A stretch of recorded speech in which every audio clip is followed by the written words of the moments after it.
reached out to them, they were reaching out to the wrong member of the family. I have an update. Oh, you do? Yeah. Okay. So the property has been in a family trust, and the town reached out to the address that was. Okay. The property is in a family trust, and the town reached out to the address that was in our files. That has since changed. I have a meeting tomorrow with a family member associated with that property. So there's going to be some discussion about that. what their interest might be in allowing public use, and we're going to explore that. Okay. And funding for that would come out of the Well, town lands reserve? I think we just need to necessary? wait and see where Wait and this, see. I don't Fine. know if we're talking about a gift, a donation, a lease, Got it. purchase. This is all just the beginning of a discussion. Okay, thank you. Marge? I just want to simplify this down. The goal in the end is to have 2 docks, right? One. One, bigger and stronger, bigger and stronger than what was there. With a float going. With an additional south. float. So right now, if you picture an L with it going to the north, we'd like to still have that, but also have the float coming off to the south. Got it. Were you asking just about at Potts Point, though, or are you saying in town? Because there is a goal to have one at Mitchell Field. Don't confuse me. Okay, okay. But not, I'm just that's trying to not, keep up. that's not happening this year? No, Is- that's Okay, further down. further down, With better parking, is my point. right. Everybody good? Behind you, Christie, behind you is a question. Oh, Hi, I'm sorry, go ahead. he was so quiet back there. Please introduce yourself. Yes, Mike Dana, Potts Point. From what I hear, and from what, I've been to a lot of these meetings also, but what makes this a little more urgent is my understanding that this work would have to be completed by February 26 to gather the FEMA funds. So in 14 or 15 months, to get that extra, whatever number it is, yeah, that would have to be, there'd have to be a new pier there, right? So, There's extensions. Yeah, there are Oh, some there are. opportunities for extension, oh, okay, but there is a limit at some Yeah. point. okay, I didn't realize that, but thank you. That's new info. From the fire administrator. Right, thank you for bringing that up. But now it's good to hear there are extensions, too. Just one final thing, and I guess this is, Christie, this is for you, with respect to the warrant that would be. Mackin, can you speak into the microphone? With respect to the warrant that you're drafting in your head at this point, will it be the best estimate of what the total cost would be? Because it would be too bad to, spend a lot of money and say, whoa, we need another 100,000, or something like that. And I can really appreciate that question, which is why the town hired Tim Forrester, who works with the company called Flycatcher. He is a professional who has designed numerous docks and float systems in Harpswell and coastal Maine, and so I think we're looking to him to give us a design and cost estimates that we can take forward. Okay, and that estimate will be somehow communicated in the warrant, so people It will know. would be communicated, we would have a public meeting where he Great. presents the information, the design, we can take questions, comments, et cetera. I think we want to try to do that before the article goes on the warrant. Great, sounds like you have it covered. Thank you. Well, yes, but things get crunched and pushed, and so that's the kind of perfect scenario that we'd like to see happen before the March town meeting. Right. But in the end, it will be the people who show up at the town meeting on March 8th who will vote on this warrant article. It will not be a secret ballot item. You won't be able to vote 60 days in advance or 30 days in advance, excuse me, but you have to come to that meeting. So, Have the select board made a decision on what's going on secret ballot? well, we won't have this ready. You have to have your secret ballot ready by January 8th. We won't be ready with this. Tim Forrester won't be No ready. chance whatsoever. Doubtful that he can do this in 30 days. He needs more time.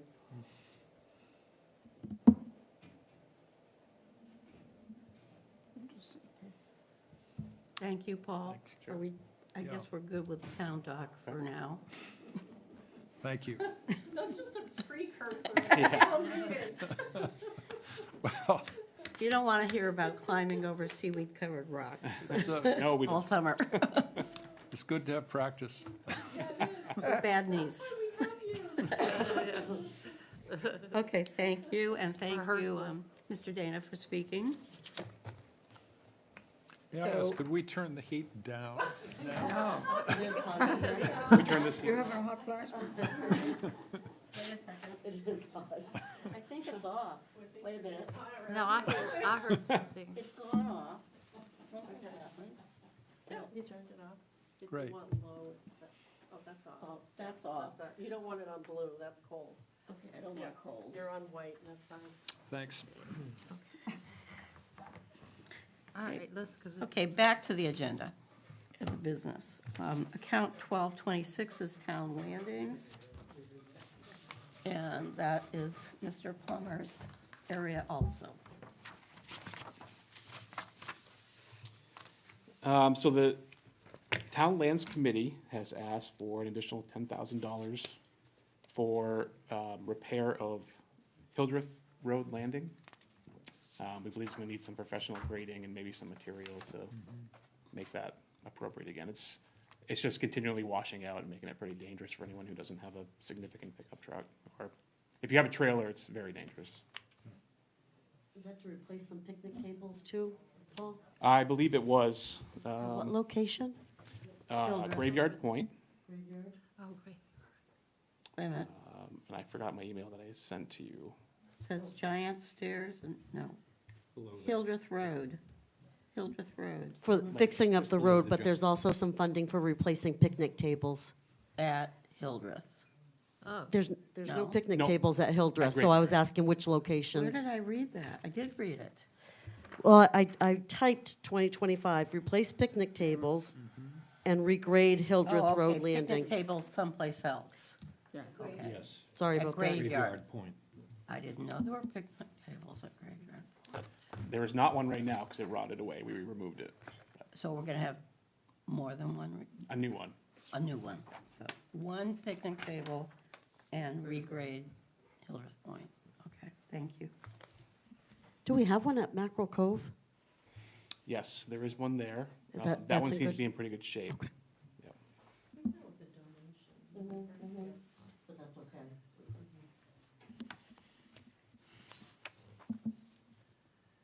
And is it correct that we, do we carry over the 9.3 thousand that's not spended in this account? Unless there's a specific project for that, we tend to not do that for operations. This is one of those weird ones that you may recall for several years, we have carried over funding. Each year, it was for a different project. Primarily, Lookout Point has been on the horizon for quite some time, and so the funds were carried over into 2024. And then, of course, January happened. And so all sorts of expenses came up and did not get to studying Lookout Point, but that, I'm not sure where the Town Lands Committee says that project is at this point. So they're kind of heavily leaning on the Climate Resiliency Committee because there's a lot of grant funding that can possibly go towards engineering something like this because it's a hugely impacted area in town. So, So is it carried or Yes, not? that's my We don't question. know, it sounds like. Terry, is it carried forward or not? At this point, it wasn't going to be a staff recommendation, but we can review that as we come to the end of the year for the list of recommended carryovers to the Board of Selectmen. But at this point, it's not a recommendation. Okay, thank you. Any improvements that they may be discussing with R&S would come from R&S funding and grants. Okay. So unless it's specifically lined up, we don't carry it over just for purposes of continuing to carry over. All right, thank you. Mackin, did you have another question? No, that was That was the it, question. same question, okay. Any more questions for Paul on town landings?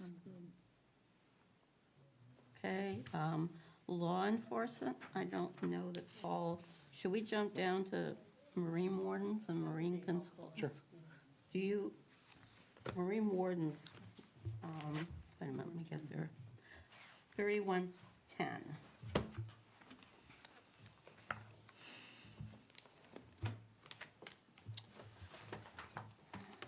So we are just recommending an additional $1,000 in the repair and boat maintenance. I don't know if it got corrected in the final work plan, but there was a major expense with the trailer this year, very early on.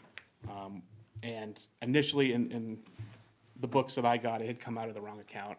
It should have come out of boat repair and maintenance. So that's why you see it looks like very little was expended out of that account, but that's where it should have come out. So we're keeping the fuel amount the same, but 2272 go up by 1,000, just because, like I said, every year, anytime something breaks, it breaks hard on the airboat, and every year it's a year older, so we just got to plan for that. How old is that boat? Has it been 2018, 5 so it's, 18? yeah. And 6 its life years. cycle? It's probably at least a 20-year boat. I think keeping it in a nice heated garage, and the wardens do a great job at keeping it maintained and washed. Good. There's annual maintenance that goes with it, obviously things rust out, but the motor itself is in great condition and the hull's in great condition. Has it had its annual winterization? It has not, and there's a couple things, a couple minor things that need to be addressed, like the bilge. And You can just let me know when that goes. Yeah. Questions for Paul? No. So this might be the good place where you had your questions on the landings. Oh, the shellfish landing. Shellfish landing. That's we're coming to that next, right? Oh, I have it under 31-1. It is under there, and yeah, okay, so, if we flip to the third Oh, thank you. I was page gonna pull in it this section, Terry got us newly revised, Paul did, but and Paul did, thank you, Paul. Yeah, sure.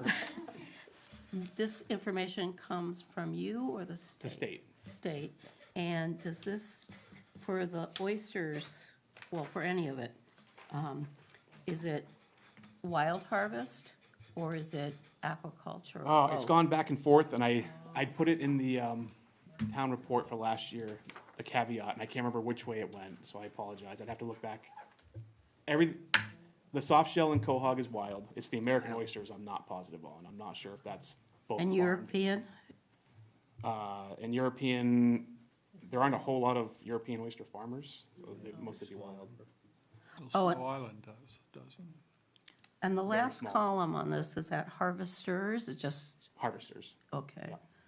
Could you come back with that distinction? So Sure. That would be really interesting to know. Sure. Right, because we have a lot of aquaculture going on in Harpswell, is that right? We have at least the most LPAs in the state. Do we really? So out of 740 something LPAs. Limited purpose Harpswell has something. 100. Limited purpose aquaculture license.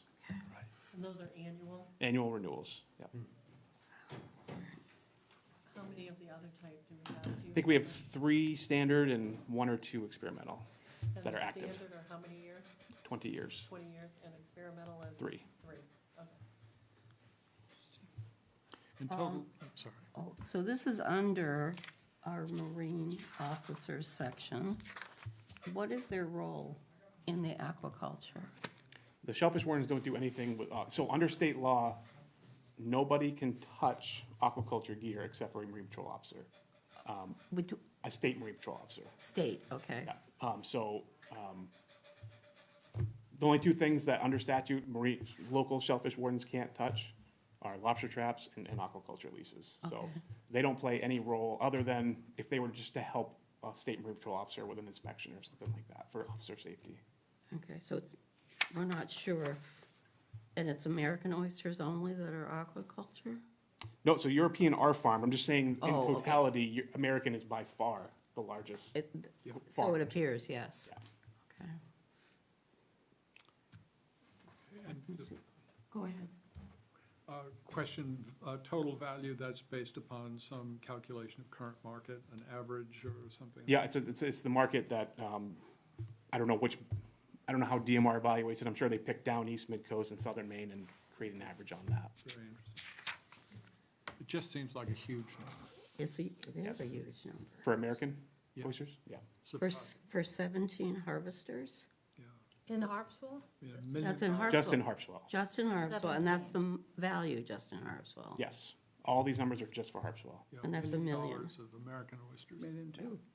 Wow. Right. A lot of money. And were these Around it. recorded online, they're on the DMR site? They are, yep, you can find all this on the DMR website. Aha. You can search by port, so Harpswell, just so you're aware, if you do a search, you have to type in Harpswell, Harpswell Center, Cundy's Harbor, and Bailey Island to get all of Harpswell encompassed. Harpswell Center would be all of the net. I don't know why We they don't did know. that, but- Okay. And did you have to do that about to get North like Harps? the 17? Or Did east. you have to put that all together? And you can choose the year, you can go all the way back to 2008. No, but when you got the number of harvesters, It prints that out for you. and you did that for the 4 areas in Harpswell? Yep. Yeah. okay, Yep. okay.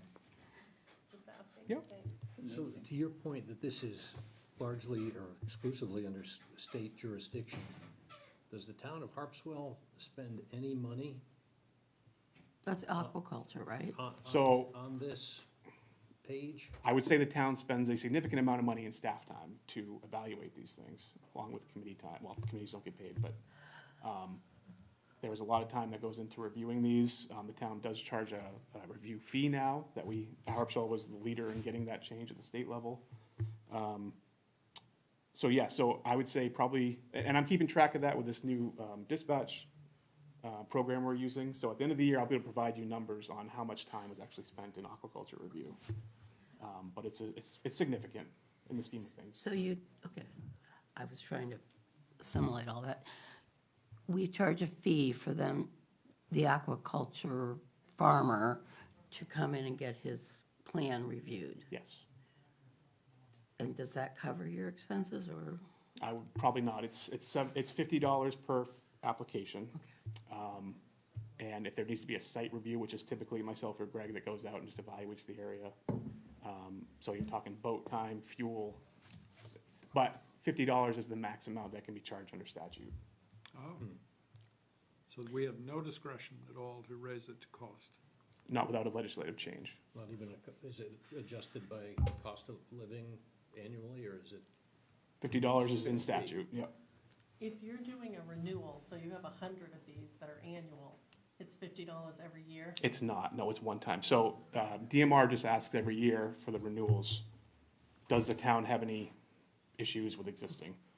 Generally speaking, if we don't get any complaints, we say no. There's nothing else on our end that we have to do. DMR just renews it. Okay, and I know Terry's ready to speak, but I was wondering about, I know we have shellfish licenses that people have to get for the aquaculture farmers, I'm gonna call them. We get nothing besides that $50 fee? Correct. Okay. Terry, You just made my point, Oh. basically. I thought Dave's question was not just aquaculture on this page, but what costs do we have associated with all these landings? And that's our marine warden program. So our whole contract with the marine warden, they're checking our shellfish licenses, their landings, their catch, if Yep. they're following all the rules, staying out of the closed areas, things of that nature. I don't know if you have questions for the marine part of the contract while Paul is here, since he works very closely with the marine wardens. I guess if I could just ask maybe the final question, should our select board petition our representative then for relief in this? Because with this rapidly growing industry, it's a rapidly going subsidy from the taxpayers to cover the expense that you have. So it's interesting, so I believe, I don't remember what year, but when we went for a legislative change or to create this law, we had asked basically what DMR is charging, which is $50. Within a year or two, DMR said, you know what, ours is gonna be 100. But per statute, yours is still 50. So certainly the town could ask for language to be changed to match whatever the state or whatever the select board would choose to have for language, but. But in the scheme of things, it's a one-time fee, and we have 100. And so, on the scheme of all of our fees, it's not a large impact on the budget is my point for this. There's fees that have a much larger impact, and so, I mean, that could, of course, be up to the Board of Selectmen, and we appreciate Paul's time on all of that, but some of that may fall under service. I'm not sure for 100 that have already come and gone, and now how many do you get new a year? Well, my Less than 10, question, less less than 5, maybe. So if you have 5 a year, so you're talking petitioning and getting a legislation changed for 5 applicants. What, Terry, my real point is that we have a rapidly growing industry with a rapidly growing expense level from your time and oversight and all the rest, and yet we're not being remunerated for it in any way, like you are with moorings, for instance. Right. And not to make too much of a mountain out of the molehill, but Harpswell uniquely is disadvantaged by this scheme, given the intensity of the aquaculture that occurs in this town. That's my point. Yeah. Exactly. Maybe worth attention there. Maybe that will be part of the aquaculture working group's recommendation. There is a committee reviewing aquaculture. Are they discussing that? I went to one meeting. They're not yet. We can bring that to them if the admin would Yeah. prefer. I mean, other than the review process, like just on an annual basis, how much effort is expended with respect to these sites? Whether it's complaints, it doesn't matter what it is, it's your time as it relates somehow to the fact that these exist. There's a lot of, the public doesn't know who to go to, so the first person they go to is the harbor master. And then we have to redirect them to the state, or try and educate them, or whatever the case may be, whatever was appropriate at the time. And all that adds up, right? So it's just one extra duty that we have to take on. Okay. I'm not gonna make or break our budget, but I think it's a good Yeah. point, which is we always, in some way, try to look at revenues as they derive from specific activities versus the expenses. And in many cases, like shellfish harvesting, we say, those don't need to match, but let's just see what that proportionality looks like, right? Well, I think there's a difference between the shellfish program and aquaculture. There is. And the state has said municipalities can have their own shellfish ordinance and regulate that industry within the intertidal zone. When it comes to aquaculture, Different. outside the intertidal zone, the state's been pretty clear that it's taking jurisdiction Very over clear. that, and that it's suggesting the town can have input in an advisory capacity, and so that's sort of the role. It's very different. We could not have a shellfish program locally for soft shell clams without having some enforcement Correct. mechanism. Correct. And that's why we have the marine warden system. It's for that local program. Right. But sounds like, well, never mind, I'm going to beat a dead horse if I say anymore. Well, I mean, I think the state just keeps saying to us, we regulate this, and we ask for your advice in certain areas, and we will take it under advisement. Is that what they say? I mean, you know better than I do. Yep. And they're getting better, they're, like any department in the state, they are trying to focus more resources now into the aquaculture program. Yes. They've hired a couple folks to actually do inspections, because prior to that, it was marine patrol officers. Yeah. Marine patrol officers don't have the expertise to inspect. They're not scientists, they're not biologists, and they have too much going on themselves. So they're starting to slowly invest into their program. I mean, if they're already asking, it seems like it behooves us to at least be able to respond to say, we spend this much as it relates to all activities related to those farms, and we are either making money or losing money. But without information, the state's gonna do nothing, right? Yeah. They still may do nothing because they have exclusive jurisdiction, but at least they've asked to hear, they volunteered to have you present the case to them. I think, just from the amount of meetings that I've been in DMR with about aquaculture, they make it abundantly clear. They're not biased, they do their job, but they're doing their job per statute, and then that's how they throw it back on us and say, if you want to change, you have to go through the legislative Right. process. Oh, I get it. And so I think that's where we're at, is nothing's gonna change unless someone's willing to do that. Mackin? My final is, missing, of course, from your list is seaweed harvesting.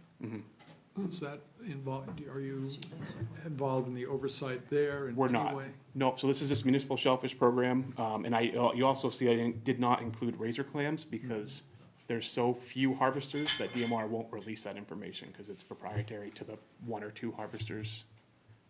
And You could- worms also? Worms are also separate from the municipal shellfish program.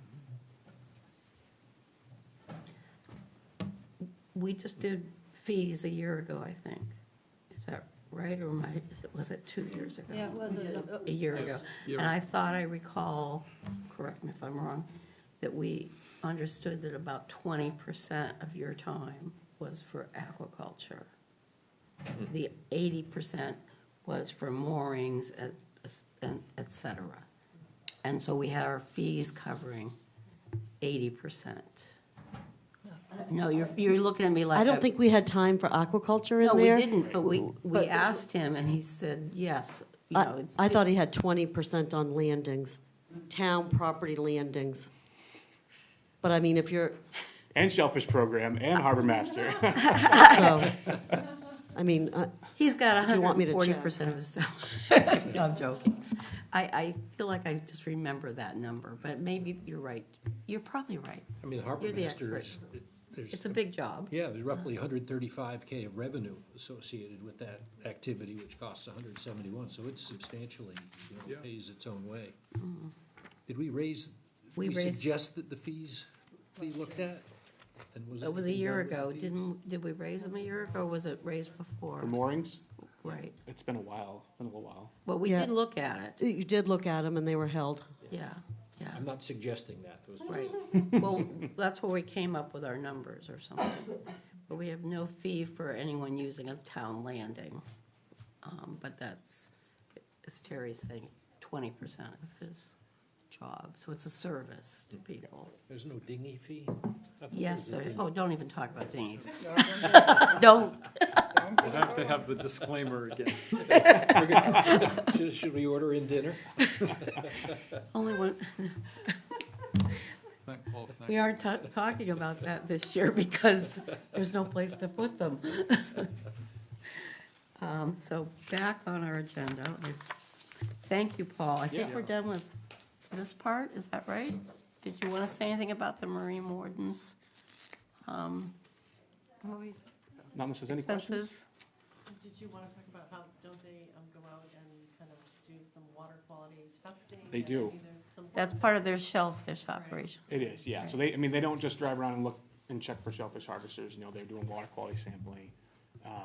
They, most recently been helping us with, we have Mount Ararat students come and do mudflat tours. We're trying to work towards a bigger project out in Strawberry Creek, so they'll be involved with that. So we're really trying to get them more into the community engagement, community policing type aspect of it, and I think it's going really well. This is sort of tangentially related to the budget, but where do you keep your equipment? And is it centrally located, or is it dispersed? Is it in a good place for you, or long-term, do you see a different? We're your going wish to get list? to, So- we're- How about this? What's your long-term wish Dave, list? that's on the agenda later. Okay. Do you want me to wait? No, I'll cease Hold and on. desist, how's that? I'll get too confused. No. Question withdrawn. And which equipment, yeah. Okay, so we're good with this one, I think. Yeah. Is that right? It's about 250,000, looks like, for marine wardens. Yep. Okay. Marine consultant and conservation, which is the next one in your book. So this account actually has a reduction. There was very little used in 2024. What was used was for the third annual landowner appreciation event, where the harvesters harvest wild product. They make chowder, and they serve the folks who provide access to the mud flats, and they're also encouraging anybody to come so they can help educate them and show them why access is important. The committee itself has kind of taken, I don't want to say a step back from proactive conservation, but I think what they're seeing now is seasonal closures tend to be a little bit more effective, letting the natural wild habitat take over itself. So for example, 2 years in a row now, the committee's voted to close Coag Bay. And that was from August to December 1st. And the goal is to do that while they have just spawned leading up into summer, and give them time to settle, grow out, or at least a little baby spat, and then they'll provide a nice paycheck for Christmas time for folks to kind of stock up for winter. So that's kind of been their focus over the last year and a half, is more about seasonality.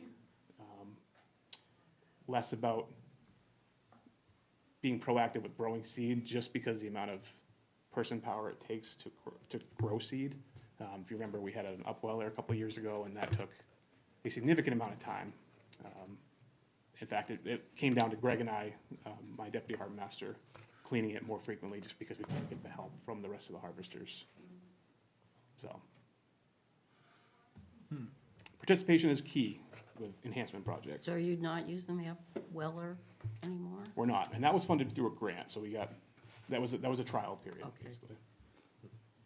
I was, maybe had the misapprehension. I thought participating in projects like this was mandatory if you had a license.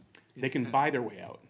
Ah, So they can pay, I think it's a $600 fee to buy their conservation, but it's all or nothing. So they have to do 3 conservation events. If you do all 3, you get a license fee reduction, which is, I believe, $300 for commercial resident.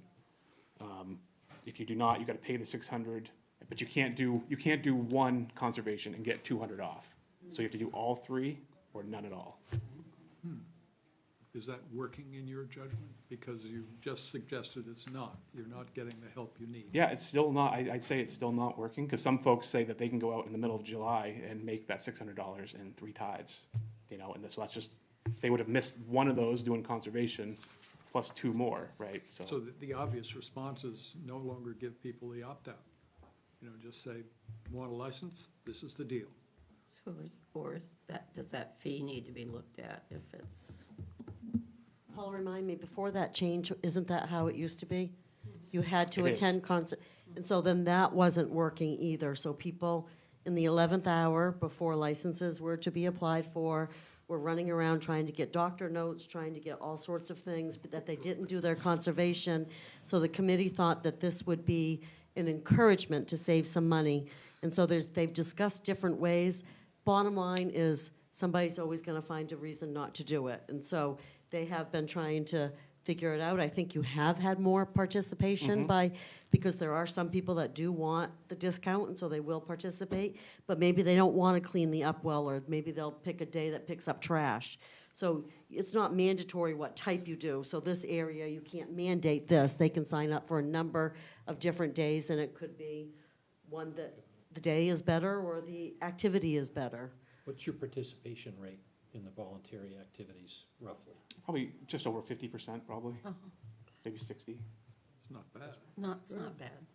But what has worked, and is not tied to any fee, is that they have to attend 2 meetings, Mandatory. mandatory Shellfish Committee meetings, because they were not being involved in their own, this is their livelihood, and they were not coming and helping formulate it, and so you get a good turnout, and behind the scenes, it's because it's mandatory, which is good that that's working. Does the incremental $600 that you get from the 50% that aren't participating in the voluntary program offset the expenses that are required to make up for the lack of the voluntary activity? I'd have to, probably not. I mean, or probably it does, but because we're talking about trash pickup. I mean, I don't know what the cost for the recycling center to remove. I mean, sometimes it's large debris. There was a lot of cleanup this year. after There the was. storm. There was. And when you say incremental, it's Well, if you 300 don't or participate, you pay 600, in is the that right? 600. So it's 300 if you do your conservation, it's 900. Oh, 900, okay, I've forgotten that, all right. And Mac, and go back to what you said earlier about possibly looking at, should you increase it?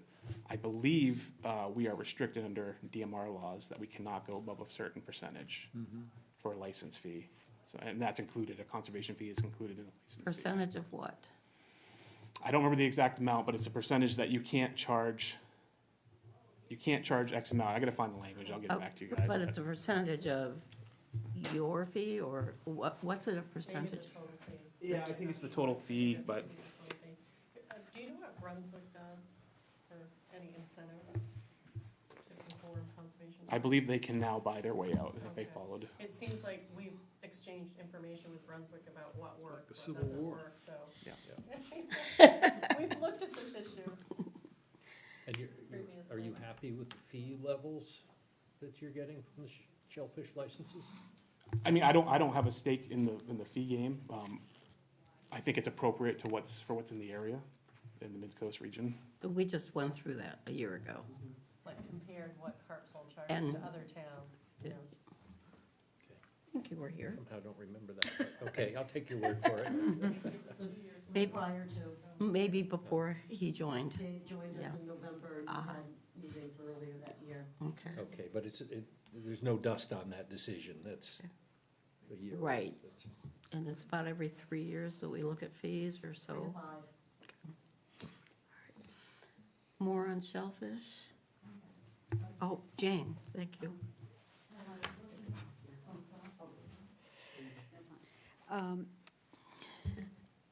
The language here says they're looking for grants, potentially looking for grants. If grants don't come in, is the $5,000 sufficient to do the project plus volunteers? No, but this is also going to fall in line with the Resiliency and Sustainability Committee. So we're fortunate to have Mary Ann Naif on the Marine Resource Committee. So she does a good job at bridging that gap, and we think that this project that they're looking at for a baseline study of possibly Quahog Bay or another area like Harpswell Sound could be tied into resiliency, long-term resiliency, which could help offset with some of that funding if the town went that route.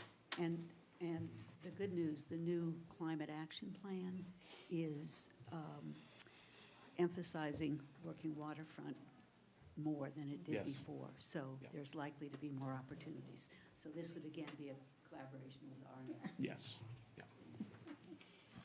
Well, just what I see is, among the two classes of clams, you have, gosh, 1.3 million industry here now. And Yeah. you're using a lot of time. Yeah. And people are able to get out of it. And that just doesn't quite seem right. And I can see a day coming when you're going to come before us correctly and say, I need an assistant or more equipment and, just to do the job. And it needs thought.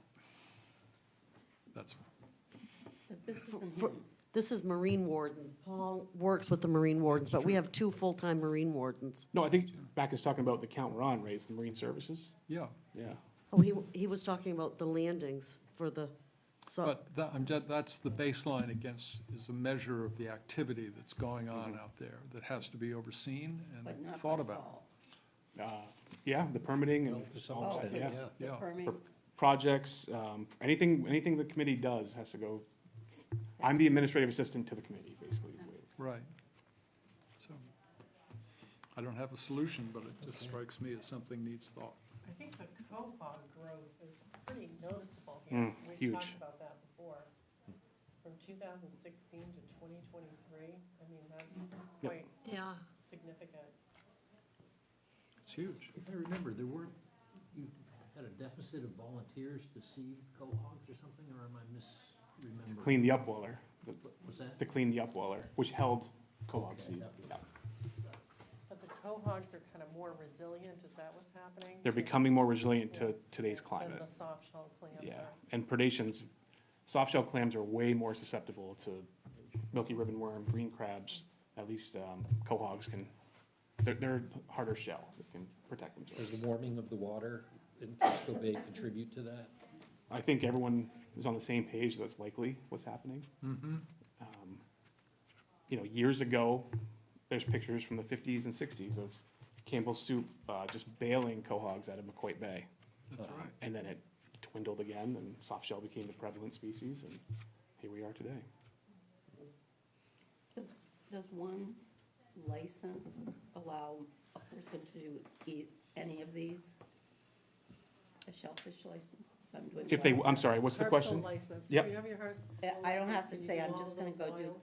do cohog. The American's the only one I'm not positive about, if that's But all you wild. can with a town of Harpswell license, you can harvest soft shell, cohogs, and European oysters And American Yeah. and razor clams that are wild. that are wild. In the intertidal zone or anywhere? Yes. And the intertidal is what the town regulates. Okay. Wow. It's a lot. Okay. It's like my lifetime fishing license in Maine, which was $5.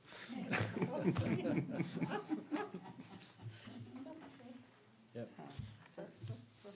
It's not easy work, though. They earn it. They definitely earn it. Definitely backbreaking work. Very hard work. Thank you, that's good discussion. Okay, thank you all. Thank you. Harbor master account, 3,400. Now he's gonna talk about what all he wants.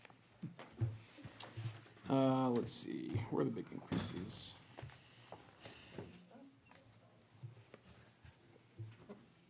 Repair and maintenance, we've dropped it down by 2,500.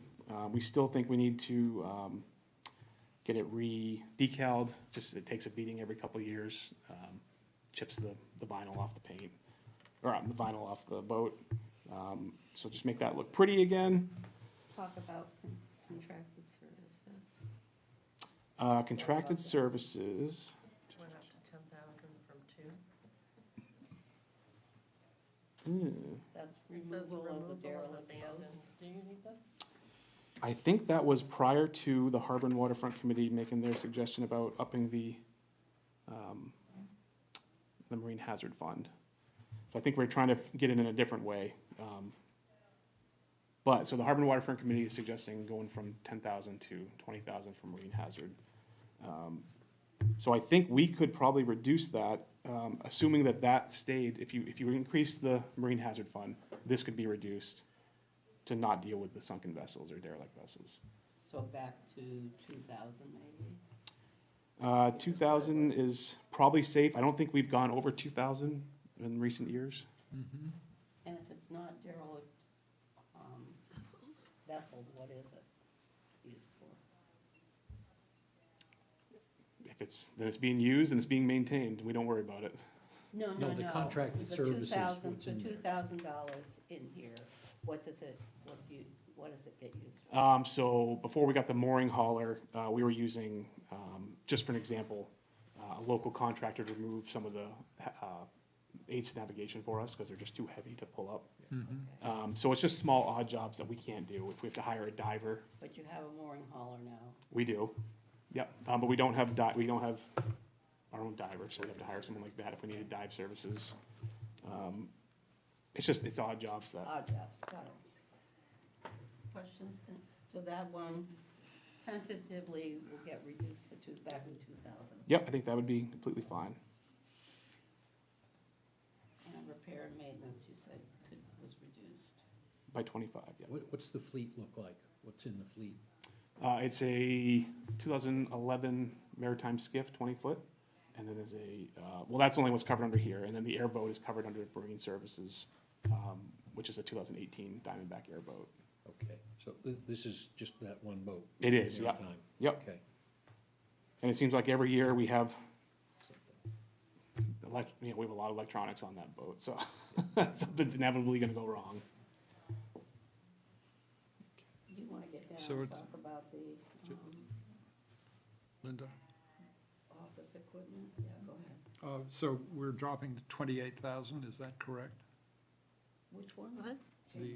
The difference is 8,000. with the amendments that we just discussed? You're down to 30,000. 30,000 or something. 30,000. Yeah, by Very good. 8,000. Thank you. But we'll wait for Terry to fix that for us at some point. Okay, so mooring equipment. This is your own mooring equipment. So mooring equipment is, we would like to install a couple moorings in town because it's just good to have staging moorings. We don't like to be in the practice of commandeering someone's personal mooring if we need to put a floating vessel on it. It's just not good practice. If the town doesn't own it, we shouldn't be putting on someone else's mooring. But also, we'd like to add a few more aids to navigation going. So facing Cooks, the Cribstone Bridge, there's a red and green marker there. We'd like to add a few more going up on either side of the no-wake channels to bring people up to Cox Ledge. And that would just help keep people from either veering into the mooring field, which we get a lot of complaints about, or they're hugging Cox Ledge too much and they're striking it with their prop. So it's just a better thoroughfare. Is that a common problem, either one of those? Yes. But it's not your problem, it's their problem. No, Yeah. they call We get it. the call, though. They- That's an oh, expensive really? project, yeah. Huh.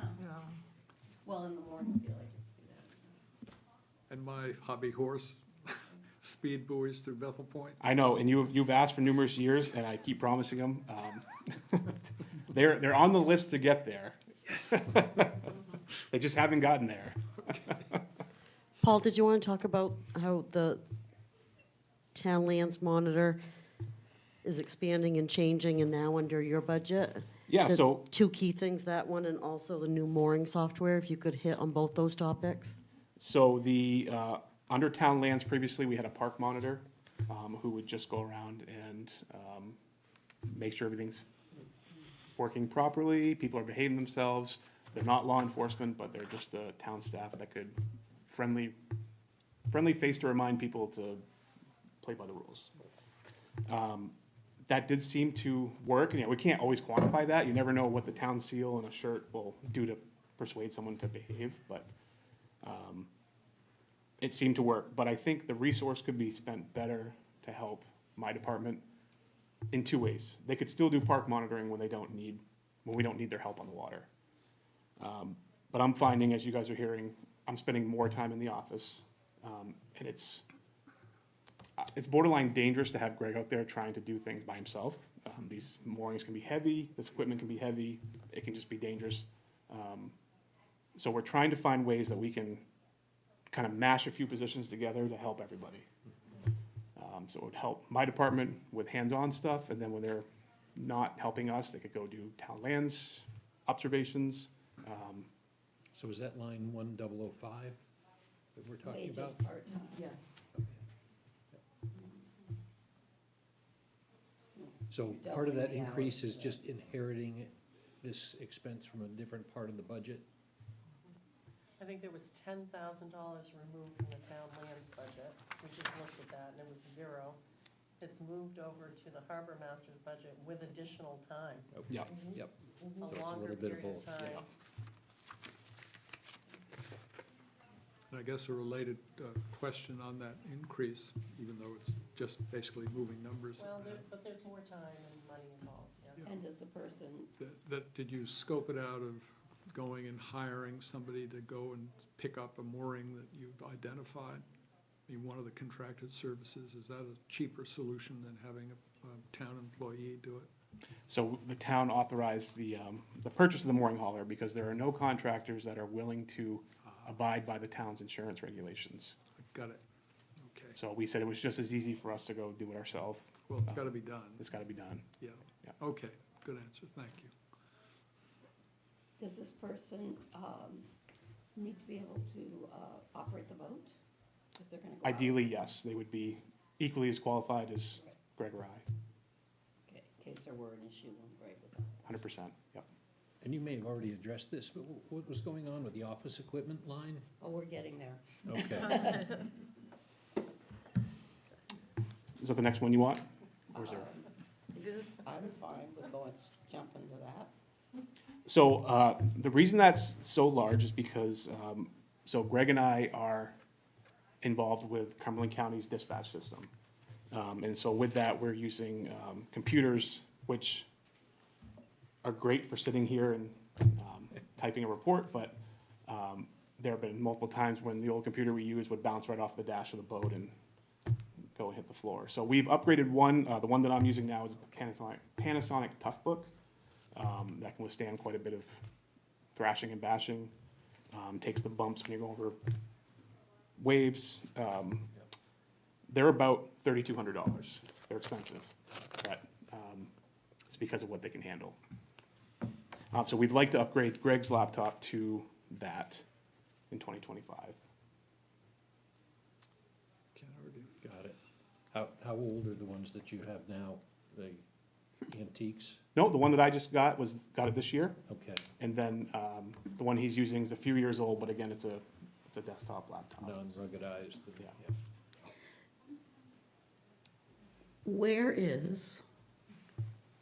There's a request for something out at Cook's. So we are exploring, through a pilot program, the possibility of renting office space for the harbor master at Cook's on Bailey Island. And that, the idea is More that he's central. closer to the water. Centralized, Yeah, and he can just jump in the boat and go when there's an emergency. What do you do, where does the boat spend the predominant part of the summer? So we keep it at the Deputy Harbor Master's house, Greg Coyne. He was in Gunpoint Creek. Okay, So he's pretty centralized, but Sorry. he's centralized for about as good as we're gonna get right now. But, you know, as Greg has mentioned before, he's not gonna be here forever. You know, at some point, he'd like to enjoy his life, and, so we're not always gonna have that luxury. So we're trying to plan for the future at this point. it's a general service trend long-term anyway in the town. That, makes sense to me to head in that direction. Absolutely. And it does just help, you know, because Greg and I don't always work the same days. The whole point is to provide coverage to the town 7 days a week, at least in the busy months. So just being able to be, you know, when Greg is off, for me to leave the town office, to go down Gunpoint Creek, to unravel the boat, to jump on and then go to Potts Point or whatever, for say, it's a huge delay in time. You send him a quart of maple syrup at Christmas time? Yeah, Just don't hit Cox's. So, that's, don't hit it, that's Just right. hit Cox's. so after that discussion, Chris, you said you're looking into that? And it would be a pilot program, and will we see that somewhere? I in the- don't have a figure at this point for the committee to consider. Okay. Thank you. That's great. And the mooring software, so we are changing vendors. Oh, The select board has agreed to go with a company called Linkslog. They're the other large mooring software company. Received numerous complaints that online mooring just isn't quite user-friendly, and I think I would probably tend to agree with that. Linkslog seems to provide a much more professional invoicing structure. And I'm a little more, and I don't know how the treasurer feels, but a little more impressed with how they can respond to funding, I guess, is, And their ability for future growth yeah, yes. for different modules. Having said that, you're changing it, but the expense is going down, or the request is going down from 2014. Yes. Is that because it's less expensive, or Yep. Well, I also think they were encouraging us to switch and change, so they were willing to do that. And this is a one-year lease, right? We renew it every year? 3-year. 3 years. So every year, we're being paying the 12,000? It could Be some fluctuation. fluctuation, so they said, you know, 10, 15 moorings, they're not gonna increase the fee to reflect that. If we're talking 100 moorings, either way, they're likely to say, yep, here's, you know, a slight fee increase or decrease based on that. And your information from the current system will be transported to the new system seamlessly? It should be seamless. You shouldn't know, other than the email will be different than, it won't say online mooring, it'll say Linkslog. does the vendor do that? Are they The vendor does responsible? all of that. That's great. great. I assume they've done that before, Oh, yes. yeah. they have. numerous occasions, right? Okay, so that's great. Yeah. Congratulations. Is that a And where? national company? What's that? Is Lynx Law, is that what you call it? Linkslog, yeah. Is it a national company? It is national. Uh-huh. Yep. Was that a takeoff of Lincoln Logs, do you think? Probably spelled differently. So they used to be Mooring Info, if anyone ever heard of that. Yeah. And then they've kind of gone more into not just doing moorings, they do dog licenses, they do overnight camping passes, they, you know, so they can kind of do it all. Uh-huh. That's great. I mean, less cost, better quality Well, we product. have some other software that can do some of those things too, so we'll just have to explore the most efficient and effective way to Yeah. add on something. At this cost, it is just for the mooring part of it. And for shellfish, if And we shell- choose If we choose to do it. to keep track of shellfish harvesters that way, we have been authorized to use the program for that. But it does have the option for growth and purchasing of other modules. Fantastic. Madam Chair, just to, Oh, yes. prior to Paul's departure, would you be willing to jump ahead to 1650 and have him talk about, or actually, you don't even have to switch to the page, it's a $20,000 request for the marine hazards, and then to let you know the Cundy's Harbor Library representatives are here in the hallway. Okay, so 1650, yes. And I was Yeah, we need to flip back in our books. There we go. Special projects.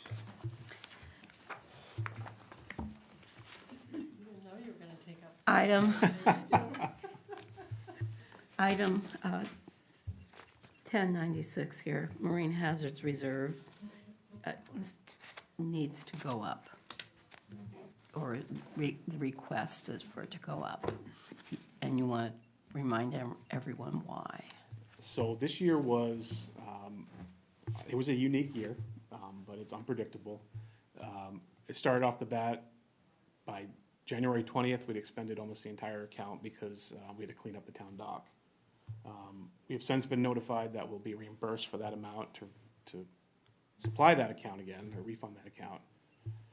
But then other things occurred, like we had a dead whale wash up in the Cribstone Bridge. So we couldn't just leave that. That was considered a public health hazard.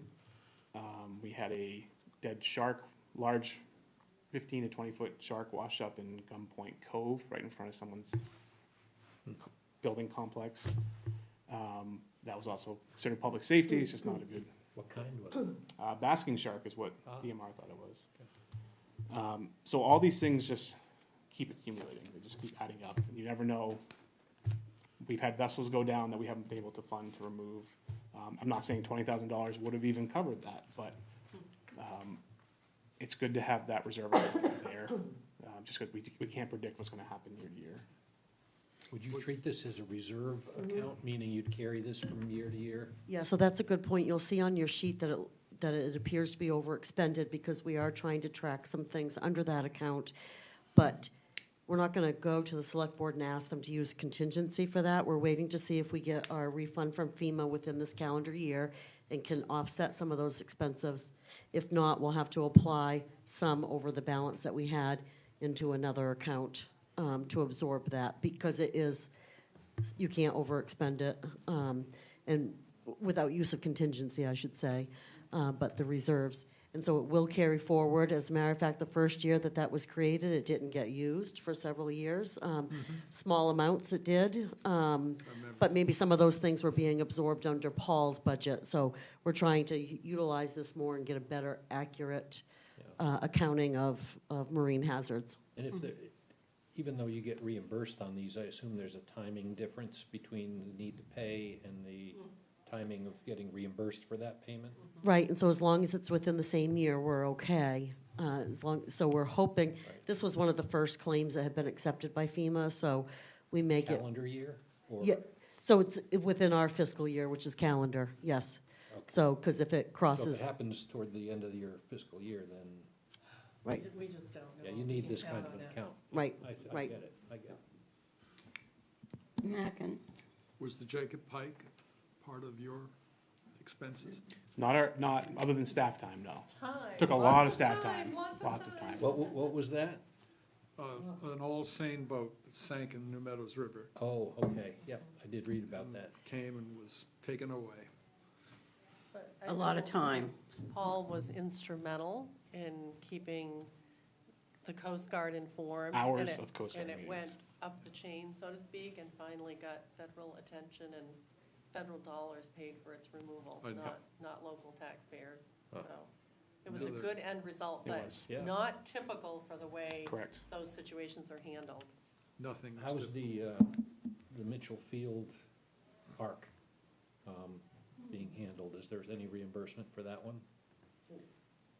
The land side arc, That, yeah, I don't know, it looks like an old post or something like that. still trying to, Find Work- an appropriate home for Yeah. it. yeah, or work with the owner. The owner it'd be great if the owner would come and take it. But Hold your breath on that one. if he doesn't, we'll go through the court process. So I have a question. This is in special projects because it's a new account? It feels, because it's, so why is it not under reserves? I'm just kind of. Well, or it's not a capital reserve, so we tend to have, we have capital reserves and we have special Yeah. projects, but kind of like the other one in that area, we self-insure for unemployment. So they're kind of the more odd they either are expected to be used or will be continuing reserves that aren't really capital related. I was surprised to see it here and not under his budget. Again, because his budget is operations, it Only won't carry forward. So our 1650 and our 9200 can be reserves that carry forward. because I knew with- this was coming, having attended a meeting where it was discussed. Yeah. Okay. So we've had that explained to us. Are we done with Paul? Thank you so much Okay, for your thank time. you. Yes, thank you. Great. Yeah, of course. Yes, and before they speak, can someone fix this heater over here? It's getting cold. I'm freezing. You need more heat Well, I here. turned it on, I thought, but it's not, nothing's happening. That's because I pressed that. All right. It won't run as long as you're holding it. it's got a thing on the bottom. You're probably going to have to vote. Yep. Did you blow it? Doesn't feel like it's doing anything. It isn't. Okay, where are we? You're the special guest, Heather. Why am I special guest?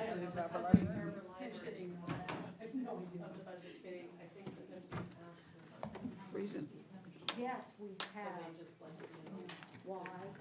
That's why we have rooms, because we have, God, Terry, is there anything you don't do? we have the best curriculum. Aha.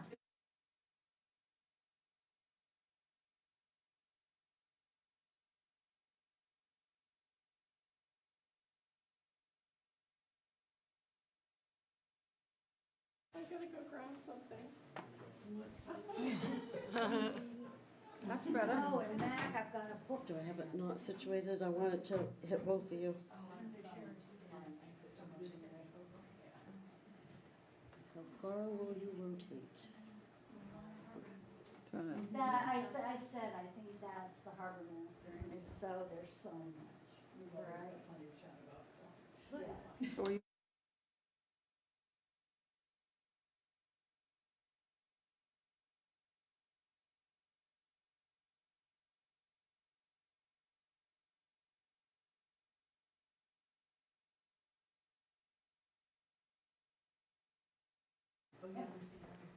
Yes. I had just about everything except for that. Yes.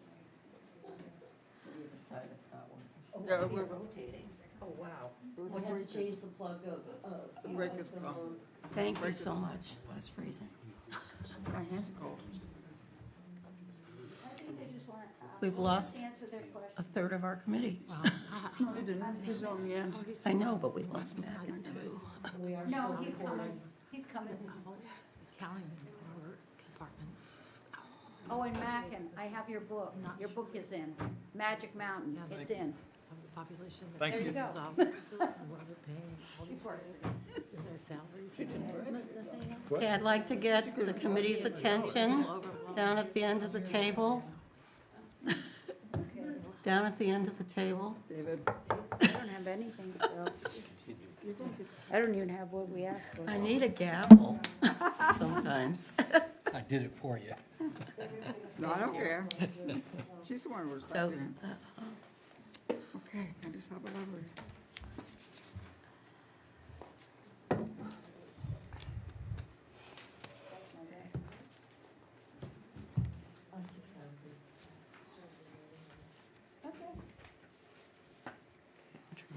Oh, so it was the outfit. what happened to my 6,000? Okay. 6,000. Here it is. Yeah, forgot it. Money is money. Oh, there's your money. Our narrative, oh, go ahead and look at our narrative. Hello, I'm Heather Logan, and I run the Cundy's Harbor Library. And this is Ruth Rose, who is our new treasurer of the Cundy's Harbor Library. Hey, Ruth. So we wanted you to talk to us a bit about the extra 5,000 that you're asking for this year and what the plans are. Okay, so we have, since last year, we have increased our readership, our books, and those things, but also utilities has gone up quite a bit, and we've increased our hours and our involvement in the town. So now we are actively and officially affiliated with Harpswell Heritage Land Trust. We do events with them. We just did a reading one down at the Historical Society. So it's covering some of those things in the community that we are actually going out and doing with the Recreation Department. We're doing stuff with the school now. So it's some of those things. And what else did I say back in the day? And we have computers and printers that are at the end of their time. And so that's the other thing that we're anticipating. I mean, I've got one computer that just loves to freeze. And one of them needs to be replaced for patrons because, and I'd like to get a tablet because I'm finding that the computer, the laptop is just too much for them. And so if I have a tablet, then it's much easier. A lot of them are using iPads. And we have people who come in for insurance. So like after the last flood, we had people in faxing and contacting and doing FaceTime and Zooming with insurance people. There were 5 people that did that. I don't know how they did, but anyway. And then we've had people come in for medical. They've got to go on and either book a medical appointment or do a medical appointment online. So they come in and they need a little bit of help because they can't get on or whatever. And so I have been finding I've been using my own personal iPad to help them to get on so they can get their appointments made so they can go to the dentist and the doctor and all of those things. And then we're also active now in Harpswell Lunch with Friends. So those are some of the things that we will be needing to do.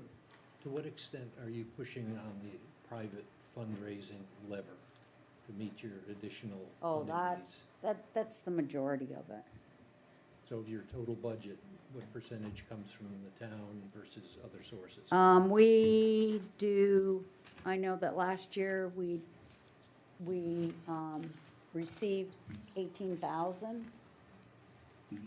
And the year before, we actually did a little bit better.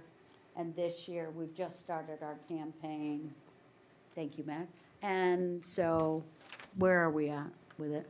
With the new campaign hasn't really kicked off yet, but our budget for it is 25,000.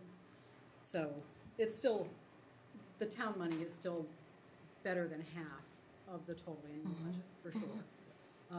And the other piece of this that I wanted to speak to, because Heather won't, or shouldn't, is as the board, from the board's standpoint, we really want to build up our, how we take care of staff. So yes, that's Heather, that's David. The pay that they receive is pretty nominal, to say the least. And between, trying to bring those wages up a little bit and expanding the hours that the library's open to enhance the service to the community. But we want to take care of our people, and, to an extent at least, that takes money. So. Are your pay scales similar to the other libraries? Do you know any kind of, yeah, Do you have any I know that they're, metrics? We're much lower. yeah. Compared to libraries of that So size? the I wouldn't size- compare you to so Curtis. the libraries that I did every 5 years, the main library system sends out the results of a 5-year annual report summary. And so what I did was I did a comparison between municipal libraries, ORS, ours, Freeport, Denmark, because they are comparable to us, and we actually, our pay is lower. And then when I looked at the services that we provided, we actually provide a whole lot more. So, and also, we are the only library, we're quite lucky. David has a master's in library science. So we actually have a librarian, so that's another thing. Do you ask for reimbursement from any of the people you're providing services for, No.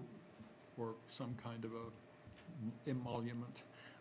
I think occasionally there are Donations, donations made. like in for the big annual town meeting, we provide the coffee and the baked goods because. Town meeting?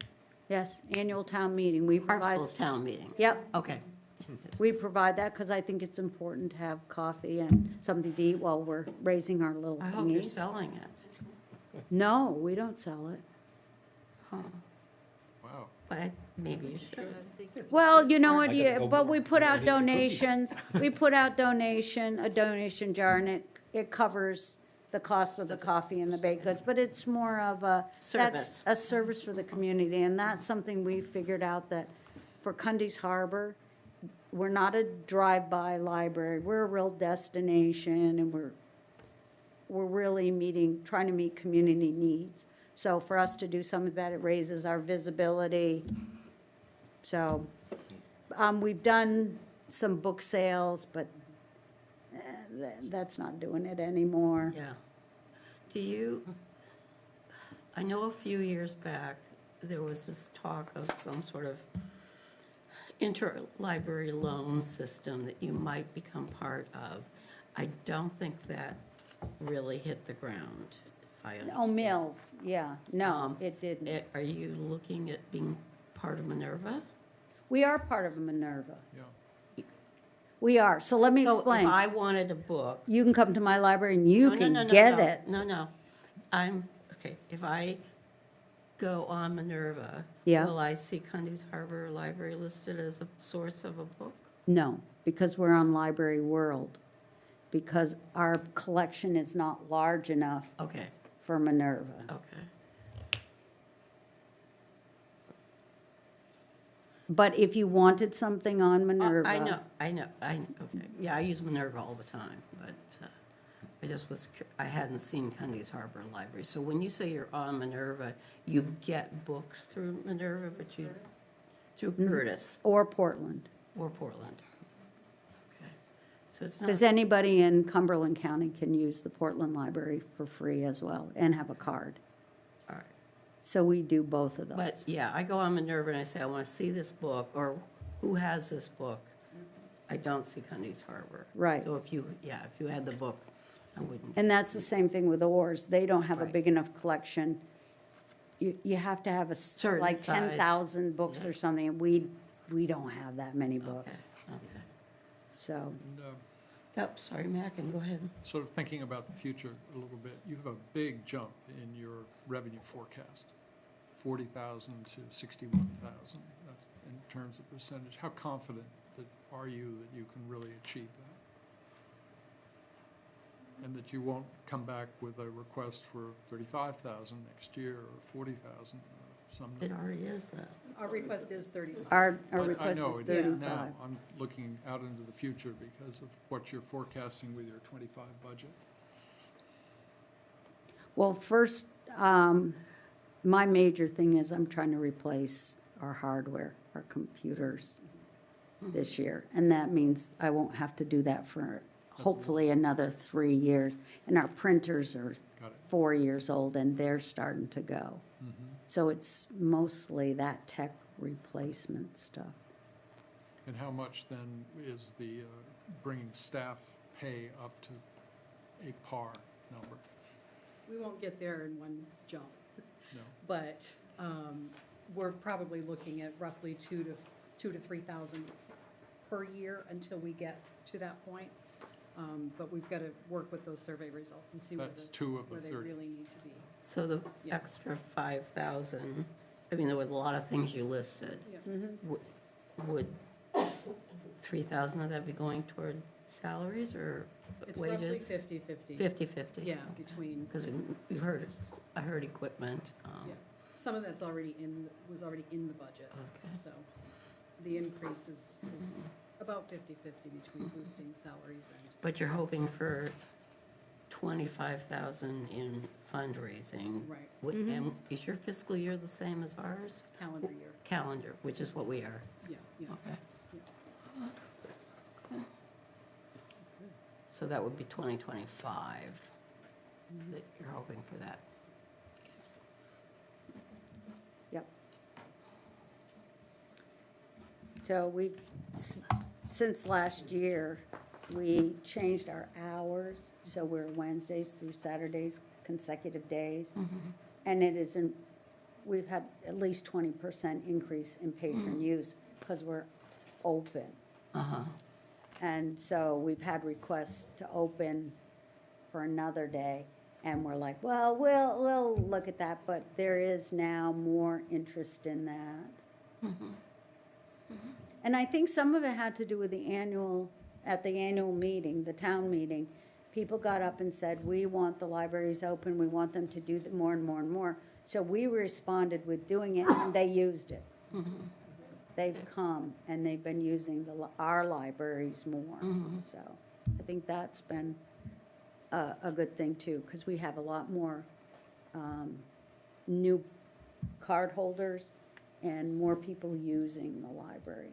And last year, we started a book club, and now I've had to add a second section to the book club, so, and we've never had a book club before, so that's been a fantastic thing. And now we have had a request for a mother's club, for mothers who are working remotely would like to be able to come in. And then they want to learn how to knit, and thank goodness she knows how to knit, so we've had a request for a knitting club. So we're trying to figure out how to accommodate people wanting to use our library and our library space and services more.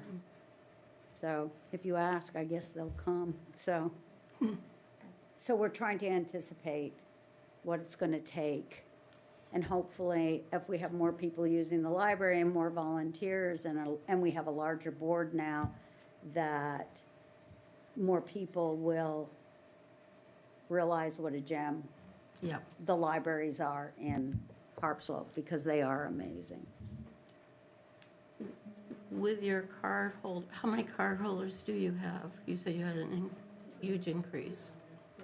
Is it in there? 367. Say it again. And 367.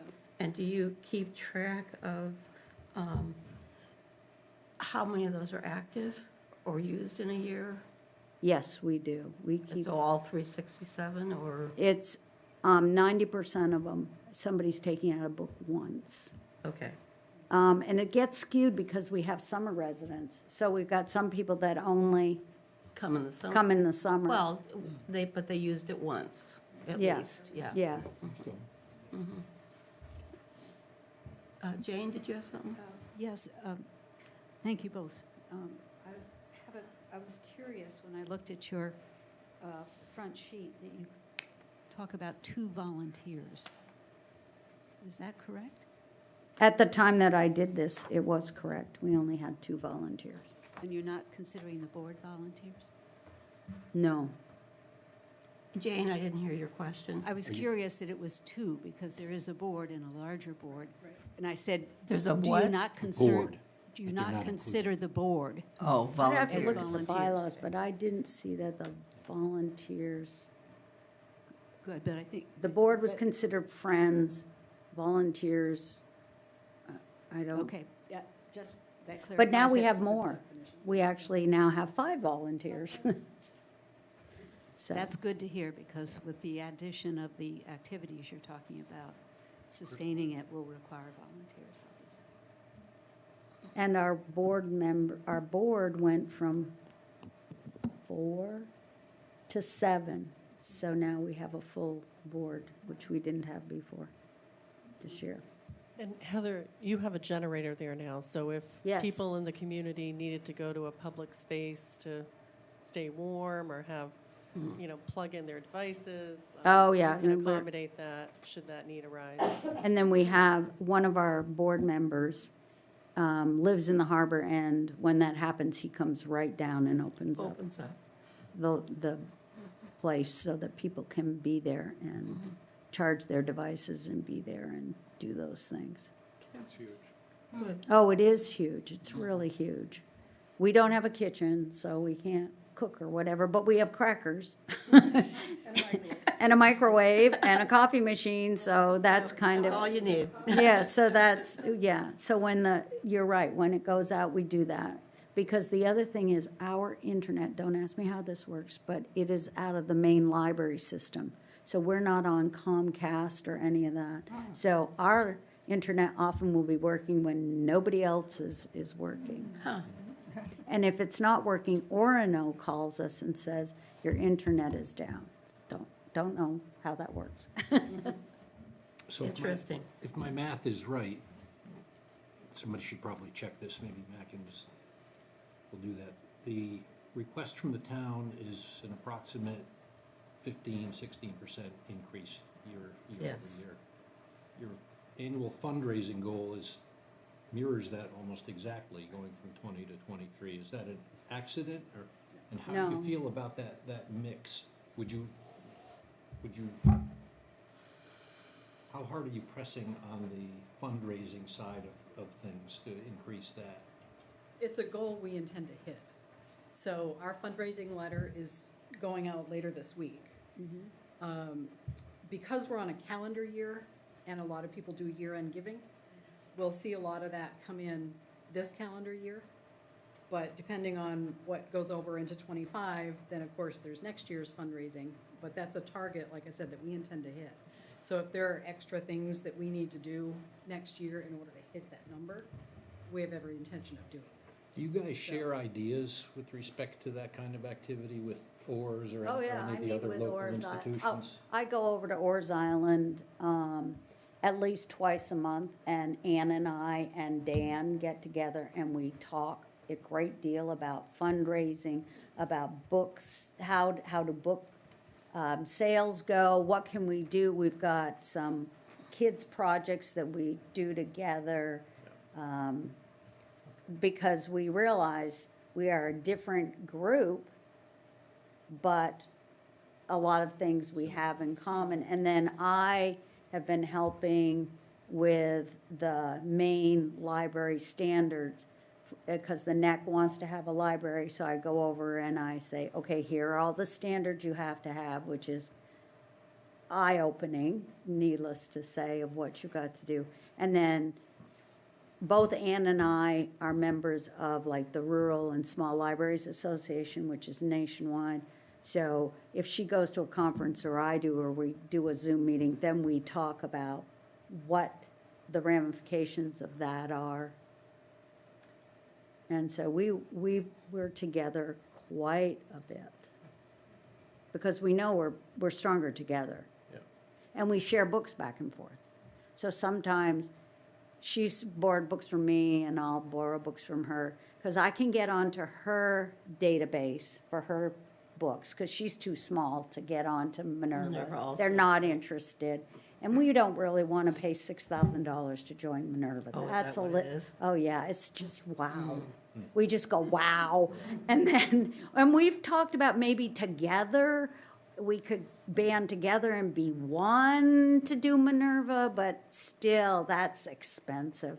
And so we have our little inexpensive databases. So I'm on Library World and she's on Bibliotheque or something. So I can give her books and she can give me books. And then we just run them back and forth to each other for patrons. Or if it's from Portland, we figure out who's going down to Portland and we get them from Portland and bring them back up. Or we have somebody who goes to Curtis and brings them back and forth. And she'll call and say, I've got a whole bunch of books here from Curtis that got dropped off. And so I might drop them there or drop them out here for her. So that's how we work. So Portland's part of Minerva. Right. So, and you can get books from Minerva, if I understood that right. Yep. So they would not, you have to send somebody to Portland to get them? They wouldn't? It has to do with van service. And So with the Mills thing, that was paying for a van to to deliver books to the libraries.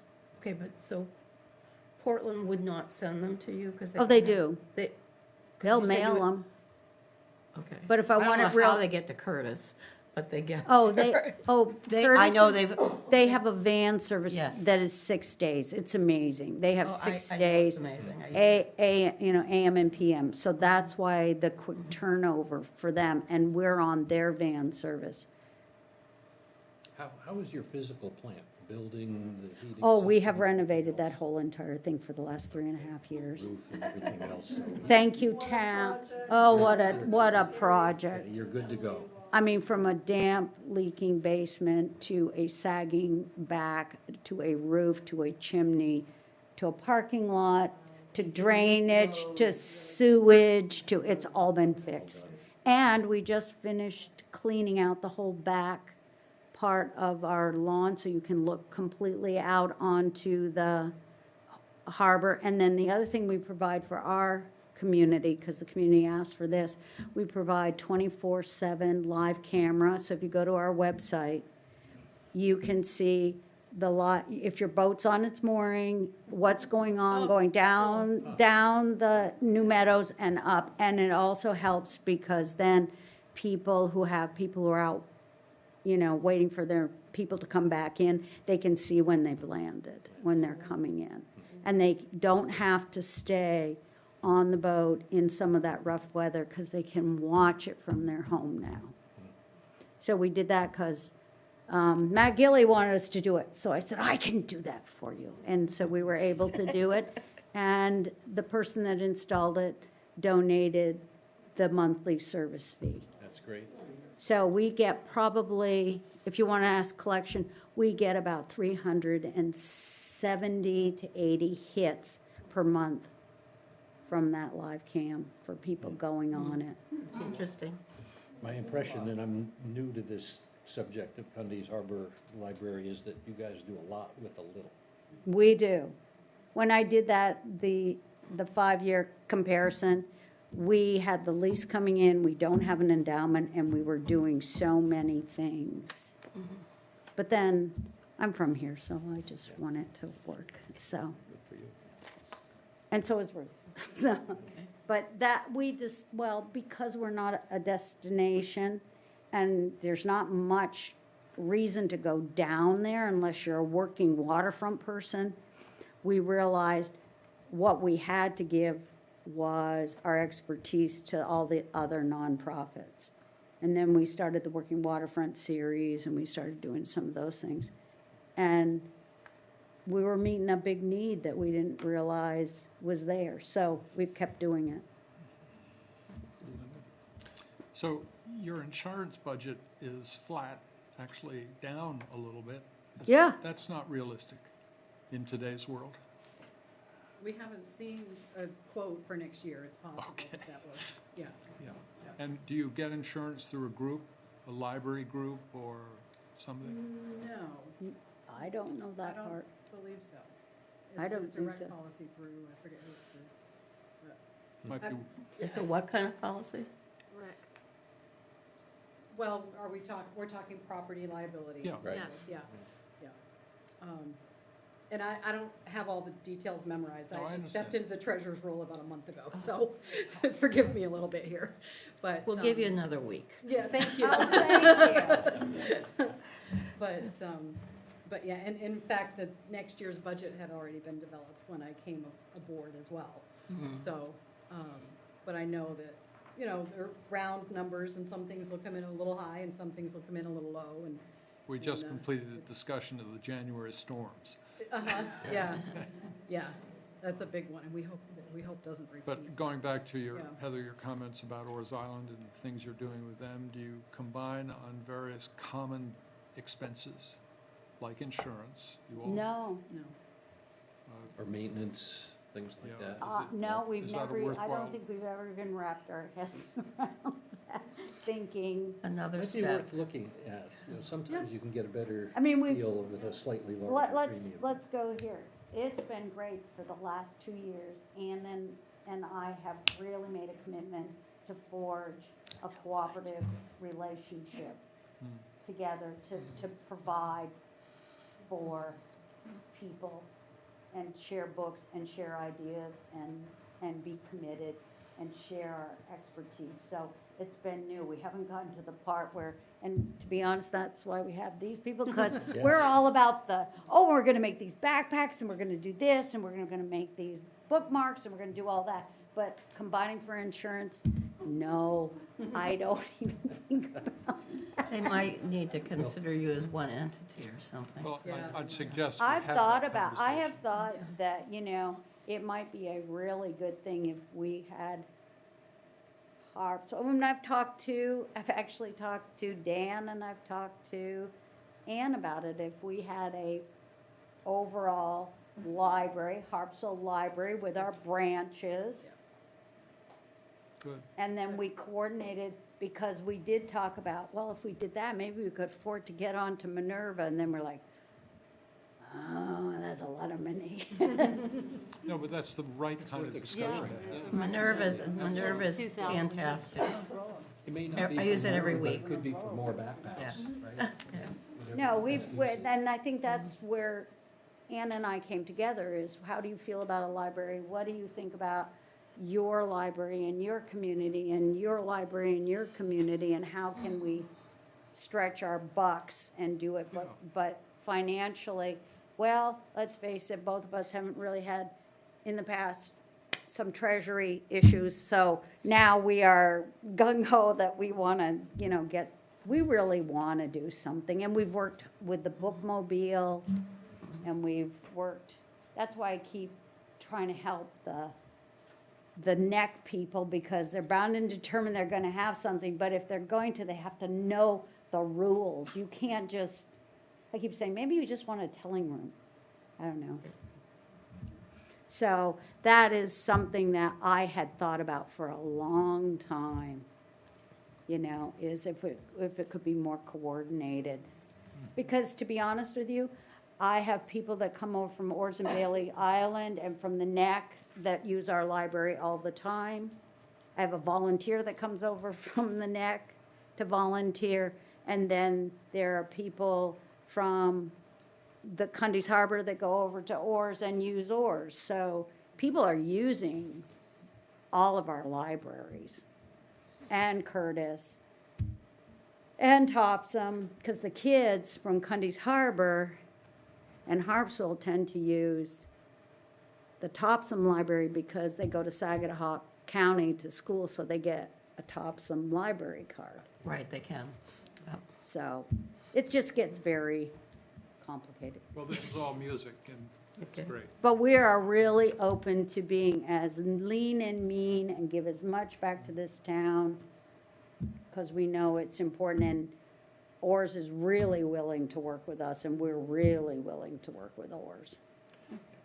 Thank you. Well, I just have a concern that, we see the requests from Curtis each year. We would see the requests from the other two libraries and yours, and it's in aggregate turning into a fairly large number, which eventually people are going to start pushing back against, perhaps.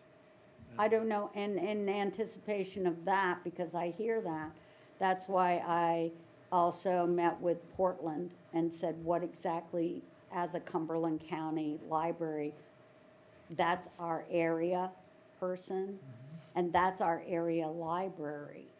And so we have an institutional library card there, and we've always had it there. We could always, anybody can come get one, and then have complete access to the 48 libraries that they have access to, including Maine Medical. So it's like, we have a lot of options, it's just siloed.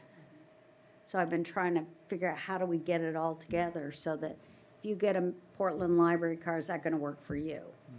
So I've got people that go down to like Peaks Island for the summer. So they all have Portland cards.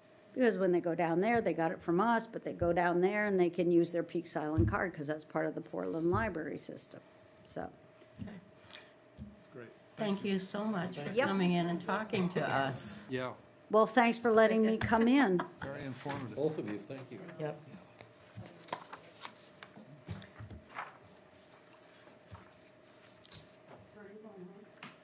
So, back on our agenda, And where are we? We're, I think we're on 6410, recreation.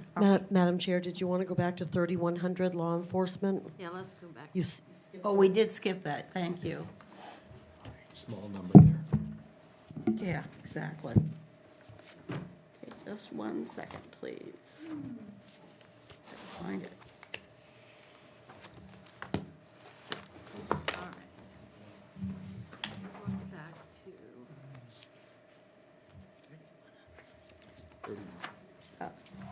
Okay.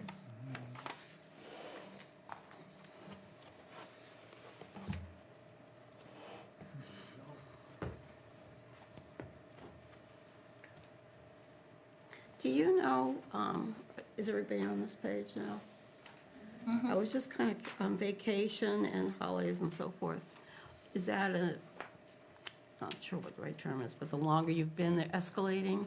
Like the longer you've been there, the more vacation days you get kind of system? You know, I'm not that familiar with their union contract, but I'm sure this is pursuant to that bargaining agreement.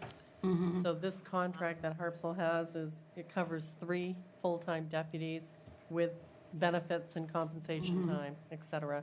And that's where the bulk of the cost is. Right. Personnel area. Right. And this budget doesn't reflect any change in the intensity of the usage of Cumberland? No, This is literally the just same apples to number apples of cost. personnel folks working. They're estimating a 4% COLA. They are not proposing that we purchase a vehicle under this contract. You may recall a big difference between this one and the Marine is we don't backfill the Right. days that the Marine wardens are off, but obviously we do backfill the law enforcement. That's a good point. Right. And the 4% COLA for them is probably their contract. I think, I don't know if they've negotiated that yet, or they're calling it estimated. so. Oh, okay. So the COLA is 4%, and presumably the rest is benefits? Yep. Well, it's not just benefits, there's Health Well, I'm looking at the uniforms. 7.6%. Oh, It was the contract labor, that first line, 1007. no, it includes everything on this sheet, Dave. On this sheet, Next. which it includes uniforms and fuel and so forth.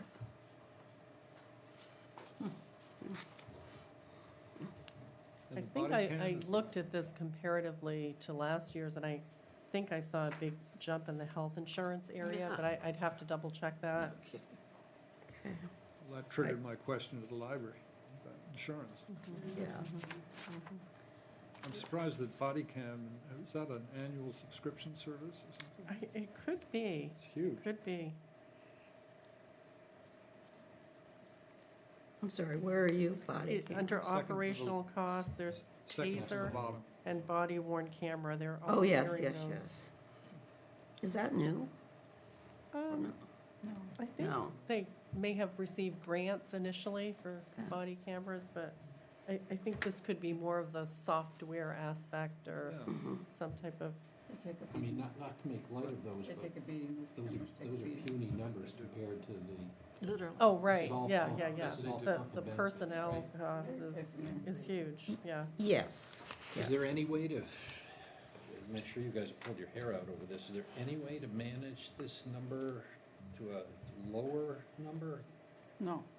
less coverage? I mean, I really think if you look at it from a contract standpoint, it's pretty good value. We don't have our own police chief, we don't, this is Yep. kind of, this is supplemental service, because we do get some coverage from our general county contract, but we're on the far end of Cumberland County. Deputies are not going to drive through Cumberland County, on any kind of regular basis. So Harpswell has had dedicated, contractual arrangements for a long period of time. But just to, Yeah, I mean, 7%, one is a pretty healthy increase. There's 7.6 on those. And it's on a big base, right? So over time, this number becomes of greater and greater consequence in the context of the overall budget. I don't have a solution, and I'm not trying to imply that we should do it ourselves. I'm saying, is there any way to manage this number to a different outcome, either today or long-term? It's, I think other smaller towns in Maine are having trouble recruiting law enforcement. So this arrangement with Cumberland County has worked out well. They take all responsibility for recruiting, training, having policies for use of force. I mean, you get into a lot of issues if you start thinking about taking it on yourself.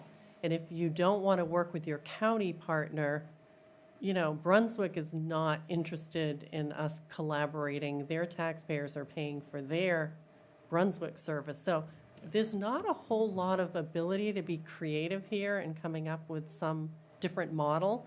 But I think many towns have gone to the kind of model that we have when their departments, they can't really find people to staff their own departments, especially these smaller towns. And actually, at one point, we were even greater. We actually used to have a contract for a summer additional person, and so costs were reviewed at that time. At the same time, they were having difficulty filling that summer position because it was a school officer, and then the summer was available. So this used to be greater, obviously minus the increases if you're comparing apples to apples, but we did cut that fourth summer patrol officer off the contract, but and Marge has a, Coming from the county side of life, this is a very you good got to bargain. speak into the microphone. Coming from the county side of life, this is a great bargain.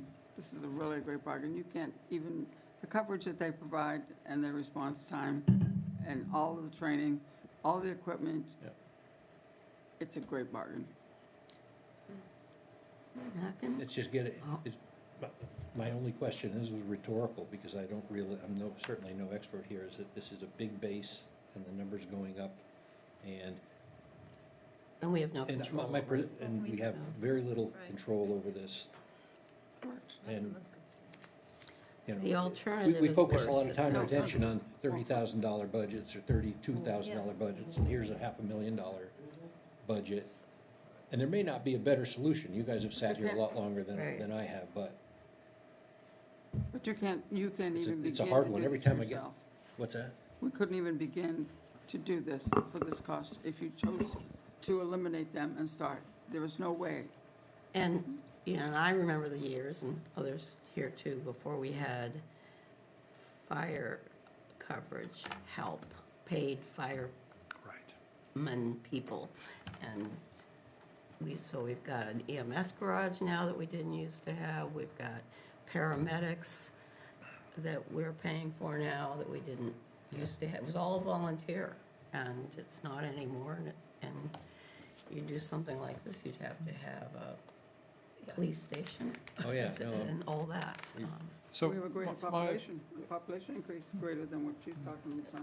Right. Mackin? So my question, comment keys off both what we've just said, but Terry, you have made a couple of references over recent years that new people in town, you know, coming from other places with more intense police, fire services are driving up costs. And we're struggling to figure out how to manage this. Are we seeing anything here in this budget that people are making more demands on law enforcement for this or that? they may be making more demands, but that's not changing our contract, Oh, I understand that. right? So, I mean, people moving in or increase in population period is increasing all of our services, the need for all of our services. And perhaps the intensity of our services as well. That is a real change. And that's why we used to have that summer one, because summertime, we definitely experience, our population increases and call volume would increase. but they have managed. Yeah, one of the ways we've dealt with that issue is the marine wardens are deputized, so they can help respond in any and all law enforcement situations, which is a plus and a bonus. Oh, yeah. So basically, we have 5 Yeah. if needed, but, well, not, they're not all on duty at Right, the same time. right. Now, one thing we used to get, but it's small potatoes, I think, compared to what we're talking about. We used to get a report on traffic stops or something like that. We can get that Speeding, for you. speeding. That's when we paid for specific speed details, and then we can't buy specific speed details due to the shortage. I was being gonna, able to that was my staff next those. question. But our regular ones were doing some speed details, and I just don't know if they were able to conduct any in 2024. Yeah, they've been doing speed details during their regular shifts, and we get information about those speed Okay. details. I can ask an interesting question about the intensity of usage. Is there some way for us to see what that looks like? Because that may say a lot about the future and our Yeah. expectation for the right. intensity of the usage not of this just- particular budget item, right? The data's in the town report every Okay. year, broken down by category. So all my Yeah. neighbors are in there for all the things that they've done wrong. No names. There's no names. Just data points. How many times do they go down your road? Not very often. Thank Well, it's you. part of the thrust of a number of my questions through these various budget lines, that trying to look at the future. What can we expect? Well, as our,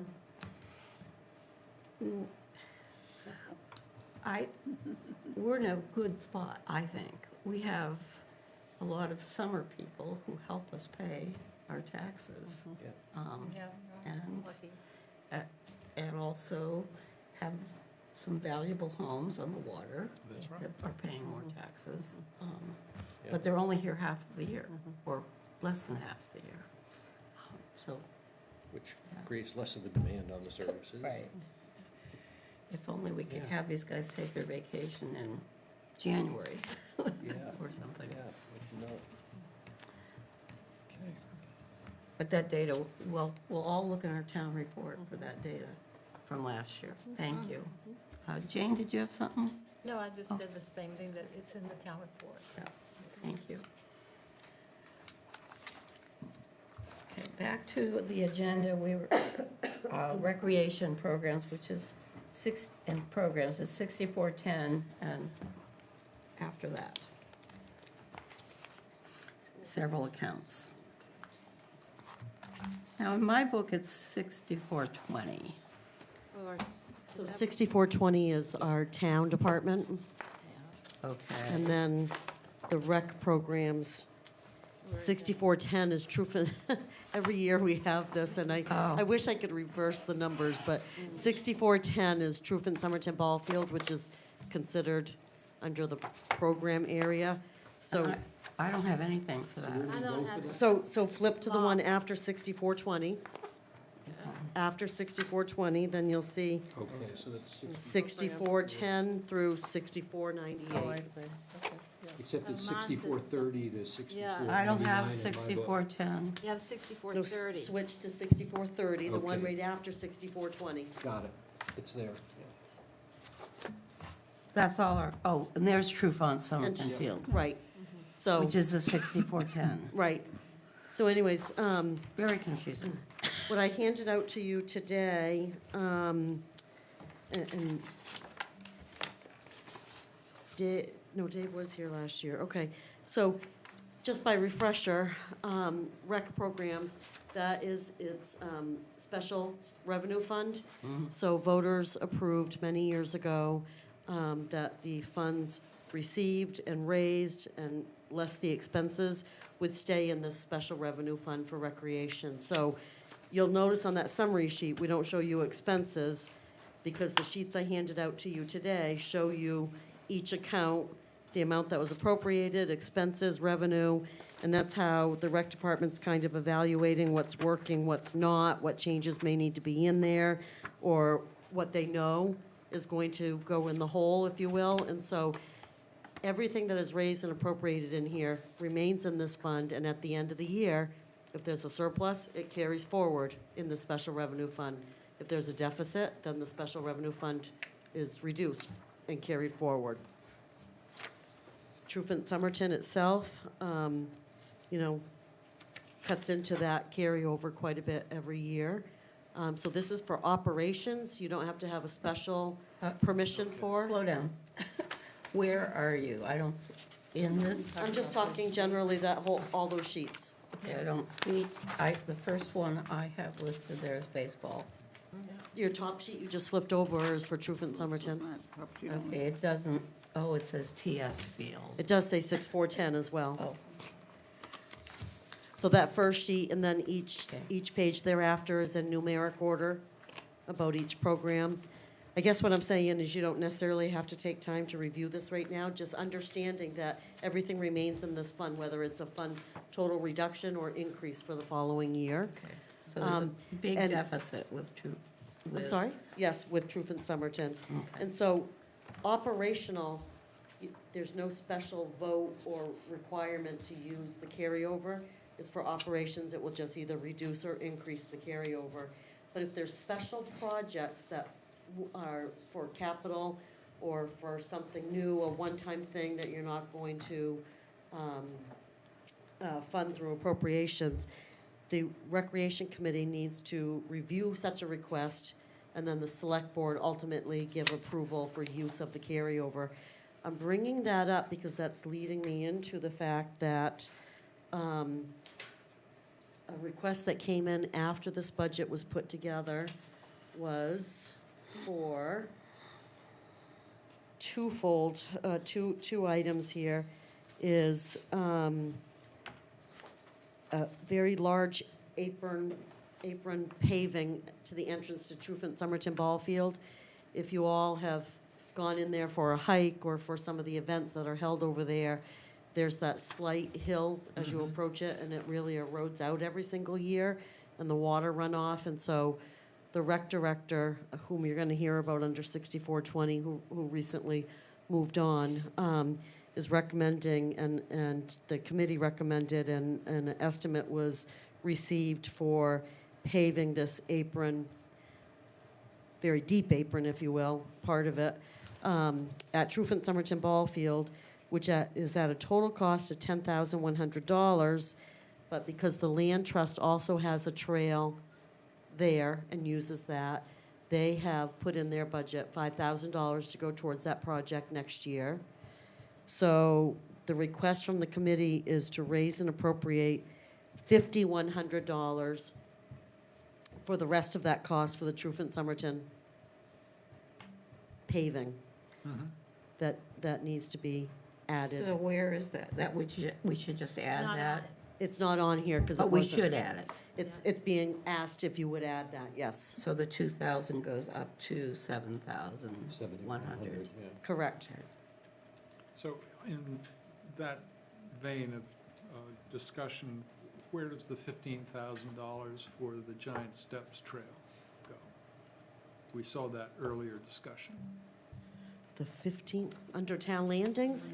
Yeah, I think we fixed the trail. We did that this year. We fixed the trail and It's then. done. okay, It got- I'm just talking about the accounting for it, because Oh, it would strike me. That's under town landings.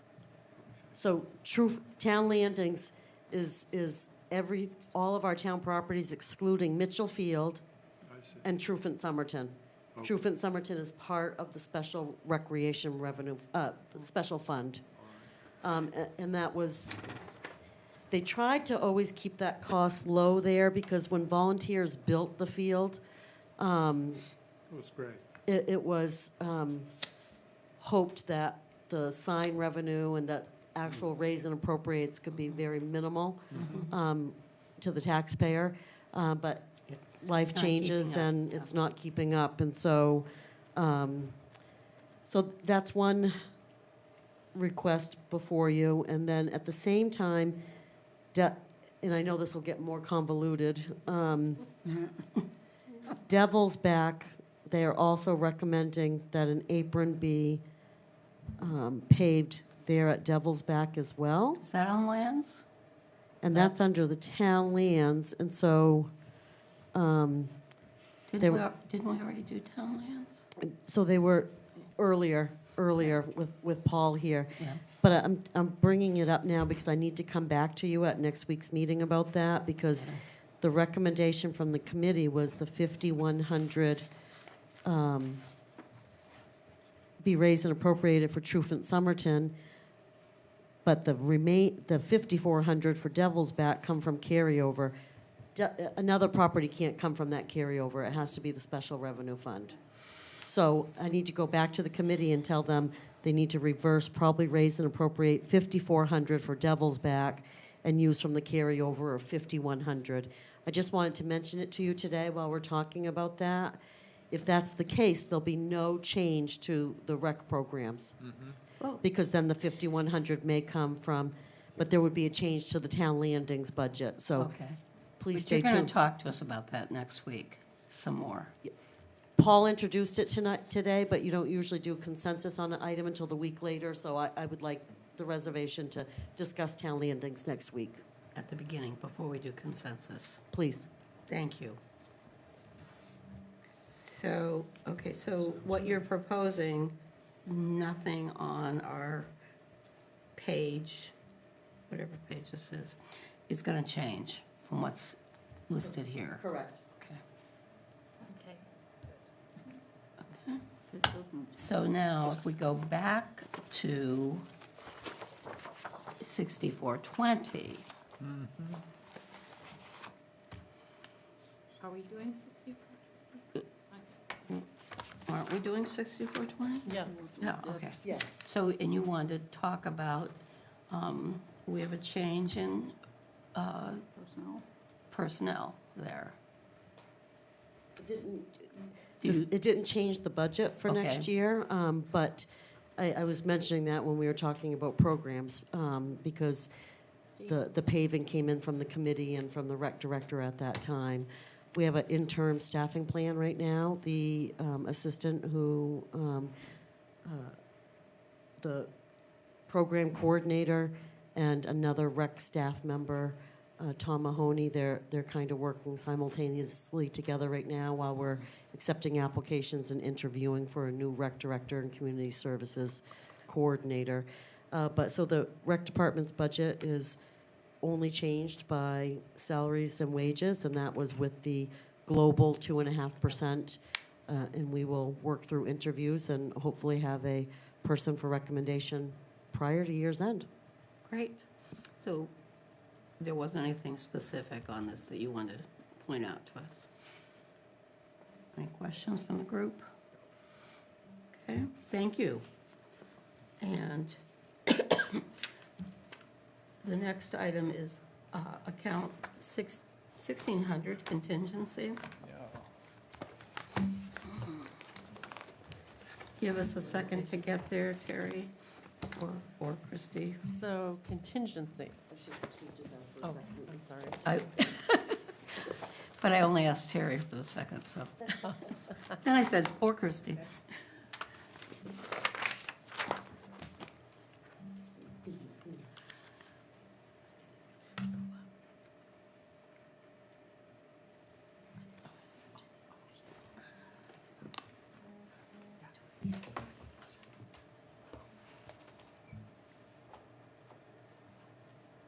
Megan, are you ready?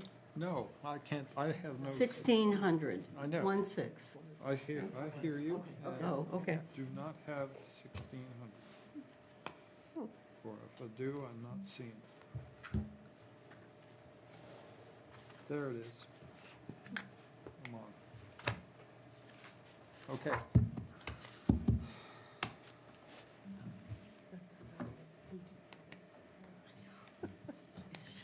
So here we are, contingency. That's something we have to look at every year, and we've provided you with a pretty extensive history here, going back to 2008. In 2024, it looks like we're going to be pushing potentially our $25,000 available funds, and I will tell you, a significant percentage of that is going to be coming from legal. We've had a lot of various legal issues come forward this past year, and it costs a lot of money to research these issues, to get advice from our attorney. So in the proposed budget for 2024, we've increased the legal budget from 50 to 65,000. But I can tell you right now that we're definitely going to be overexpended in legal in 2024. We're going to try to cover that overage by reducing some of our costs in general government, but there's only so much we can do there. So we are going to have to ask the select board, we know this, after December 31st to authorize use of contingency to cover legal, and we have a couple other areas, but they're fairly small in comparison to legal. So I just want to suggest that I do not now believe that 10,000 is going to be enough. When this is put together, it's, in October timeframe. We don't always know And they're exactly months where behind. things are going, and the billing from the law firm tends to be, a month or two backlog. So anyway, we really need to maintain that $25,000 level. So I'm going to recommend we put in another 15 here, so that it looks like we're going to use most of the 25,700 or 25,474 that's currently So- available. It says for 20, forgive me, it says for 2025, 10,000. Right, I want to add 15 to that. Okay, that's a so we're total of going to do 25. 30. Because We're going to do 25. I anticipate Okay. that we're going to be using most, if not all of, or pretty close to Yeah. the available contingency. Christie, can you talk, at least categorically, about what is driving those legal expenses and whether that's likely to be We a have that. long-term trend? Yeah, I think you have. We the have sheet. that way back at the beginning. That, the legal I thing saw it, can but I- fluctuate based on issues that come before the town in any one year. So there's nothing sort of systematic that's driving that, Not really. not codes-related issue? There were just a number of, there were more codes issues this year, so it's, you just mentioned that, and there were additional cases there. We had a public health case on Bailey Island that took a lot of legal resources. We have the derelict boat at Mitchell Field that is taking some legal resources. And you never can, we try to run an average in legal, and, the year of the water tower, we knew that was a one-off. But these others, you just, it's very complicated matters that have just really required.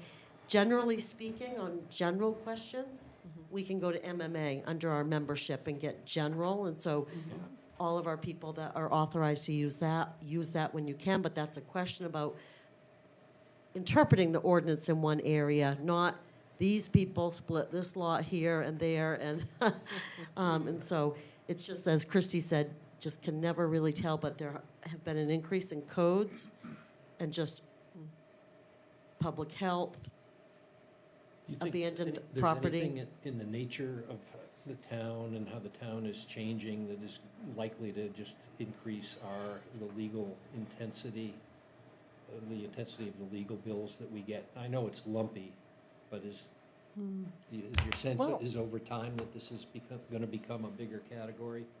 You never know when you might have to defend yourself, or when you're a municipality, you never know.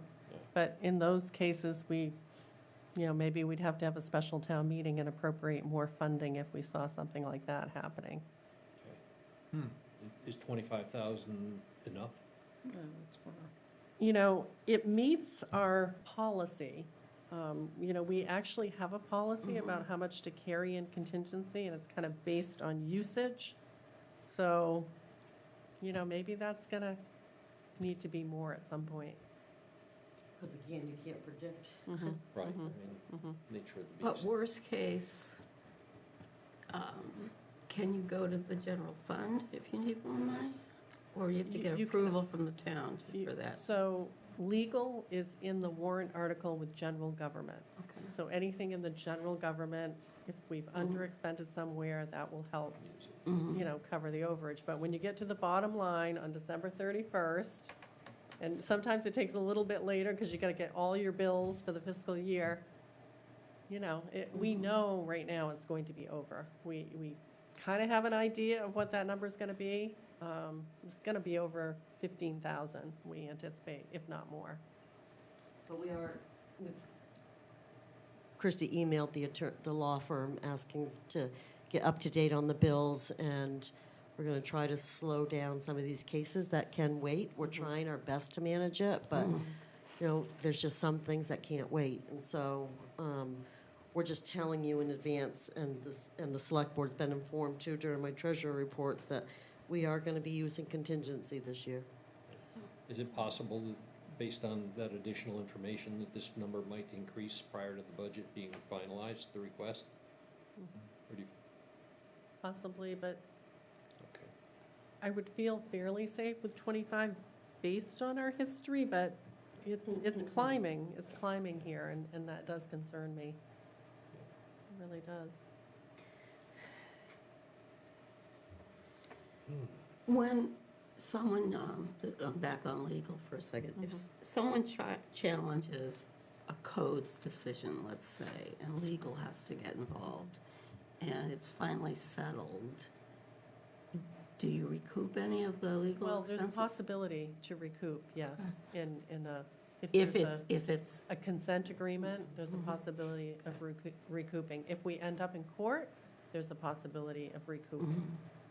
With our public health issue, the law allows you to recoup, but it doesn't specifically say how you can recoup. So there's some discussion about whether or not we actually have to go to court to recoup costs. So, you know, it's kind of an archaic statute, and it doesn't really say the method that is considered appropriate for doing that. So, you know, we just find ourselves in these kind of gray areas, holes. sticky areas.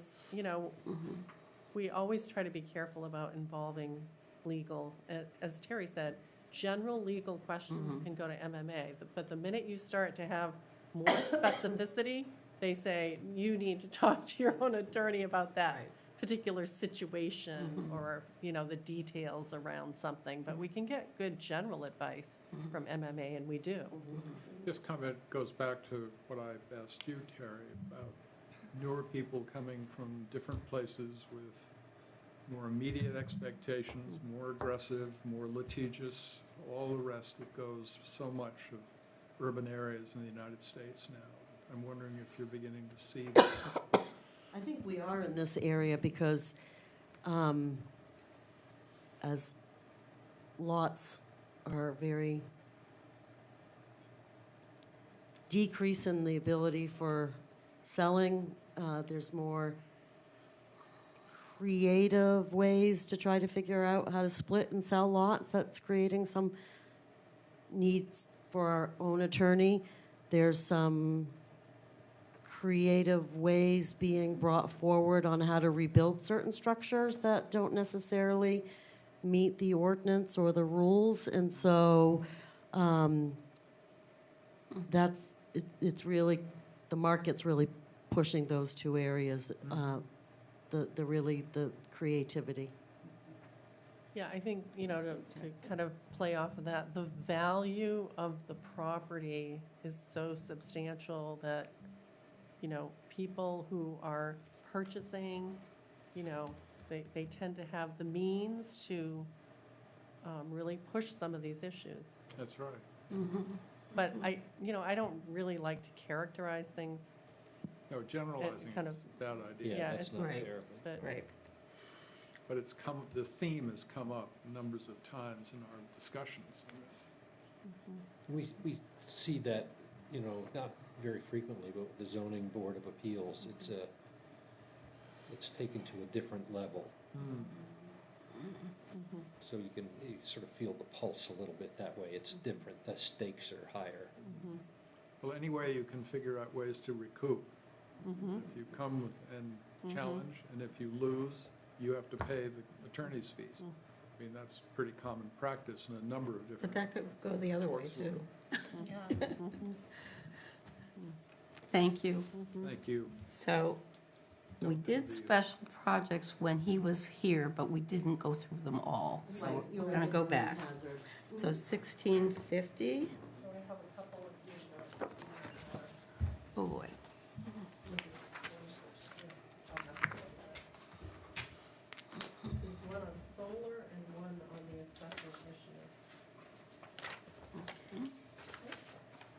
Ooh, oops. Thank you. Thank you so much. I don't need it anymore.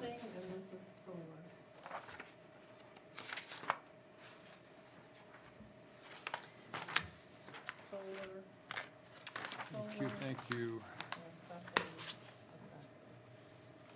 Thank you.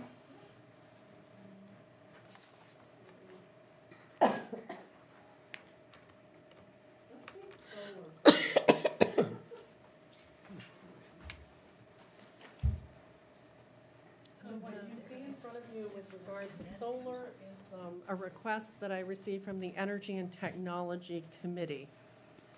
And it came through the chair, Howard Marshall, basically suggesting that the town should hire someone with experience in the area of solar energy to advise the committee and the town on various options, you know, looking at return on investment, siting, sizing, plans for maintenance, insurance, energy storage options, potentially. You know, kind of a multitude of issues, and suggesting that, you know, there may be parking areas at the town office, the recycling center, potentially a new emergency services building where the town may want to look at how to best utilize solar. We've been talking a bit about on the roof of the recycling center and potentially maybe a new emergency services building, but, you know, this suggests maybe there are some other things we should be looking at, ground-based arrays. So I don't have a lot of detail behind this. I do believe the chair talked to some people in this kind of consulting world and thought this was kind of an adequate amount of money, but I could get more detail on it or ask the chair to come to a future meeting if you'd like to proceed that way. Christine, is this is this concept extending to the Mitchell Field idea? I think it's kind of staying away from that based on the vote that Yeah. the town received. Okay. This is really looking more at this town campus area, for lack of a better term. And the second question is, there are lots of ways to structure things like this, to create private-public partnerships Potentially. where it's an investment for people who participate, so the town isn't on the hook for the capital. Potentially. But so long as the consultant has some skill and experience in that, be wise. There's also a pretty robust financing market, too. I don't think Indeed. financing is radically prohibitive as an option. Is the genesis of this request that they are somehow unhappy with the community solar participation? Where, Oh, I think it also asks the town to look at that issue, you're right, about what we're currently in. But I think the committee has been asked to kind of weigh in or at least be aware of the recycling center project. And I think they don't feel like they have enough expertise to say what it's going to cost to put a solar array on the roof versus some other type of ground array. I mean, there's just a lot of possibilities, and you really need somebody who knows the solar industry to help guide you. Same thing, the Energy and Technology Committee was asked to kind of just take a look at the proposed concept plan for the Central Emergency Services Building. You know, similar kinds of things came up about efficiencies there, maybe solar panels. If solar panels, where? On the roof? In the parking area? I mean, just all kinds of ideas, but needing guidance to really help the town make some good decisions or good investments or good partnerships, whatever that might be. Great.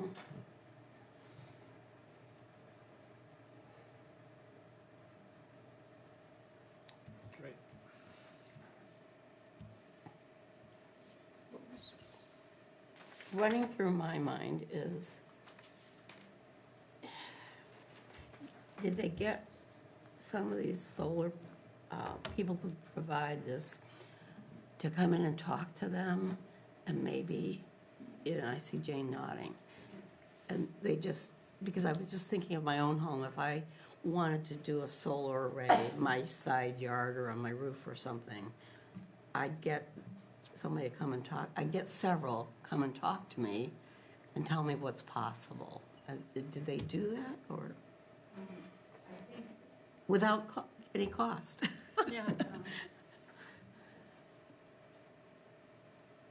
what I know, which comes from discussions really in the RNS committee, whether or not in discussions with. Is that- I don't think that's on. Is it on? It is on. These don't, oh, That works. No, that, Oops, sorry. batteries. Sorry. That works. Can you hear me now? Yes. Yes. Okay. Conversations with the chair of that committee, they have looked at solar in Harpswell for quite a number of years, a long time. And it's part of the general notion that the select board supports, that Harpswell reduce its carbon footprint. And they've kind of just gone around, they've talked to experts, but they've kind of looked at one option at a time. And now I think they're trying to pull a comparative analysis together to say, if we're going to put it in this area, which is land the town owns, and property, buildings the town owns, what's the configuration that would make the most sense for us? So is it a combination of over the parking lot array, or is it on rooftops, or is it any other thing that the person has? So yes, I think they've done that, but they need a focused effort now that would look at what we have and what our options are. Yeah, Good. I think I understood what Linda was saying. Yeah. Is this on? So, Yeah. was it, why are you paying for consultation? I've had 2 people out to my house and they've consulted with me on solar for free. Jane, But- you need to speak into the mic. I thought you can pull a torch and. We have, just my own experience. This Jane. Yeah. I My didn't husband hear- and I I have didn't done- hear what Jane said, so I want to I'm repeat sorry. it. just that I didn't think that you would have to pay for the consultation because these people are trying to sell you solar panels. That's an issue. They're looking for someone who's not trying to sell us anything. And it is the, what's the word? What's most cost-effective in terms of option A, option B, rooftop versus over a parking lot? What's the payback? What's the maintenance and so on and so forth? So they're trying to get a person, it's like getting the engineers who do the design, the initial conceptual design for the raising of a road or building a boat Right. launch. It's the same concept around a solar. And be it, whether we pay for it through the community solar for a good long time going forward, or whether we do our own and then reduce the Oh, good. operating cost overall, is something that would be necessary for us, I think, about too. I'm glad that last part is on the agenda because it's thinking creatively. Great. So I don't know if that explains it What? properly I or have not. no I'm not idea. Howie, This is and you not can certainly something I've invite looked Howard. into, but I have no idea how much an array of solar panels costs. Yeah, I would hope that this is a drop in the bucket compared to that cost. If you told me, if we want to put solar panels on the roof of this building, it's going to be 200,000, then this is a drop in the bucket. But if it's only going to be 50,000, we're paying a lot to get that. That's a big array. Well, I don't know, that's why I'm Well, asking.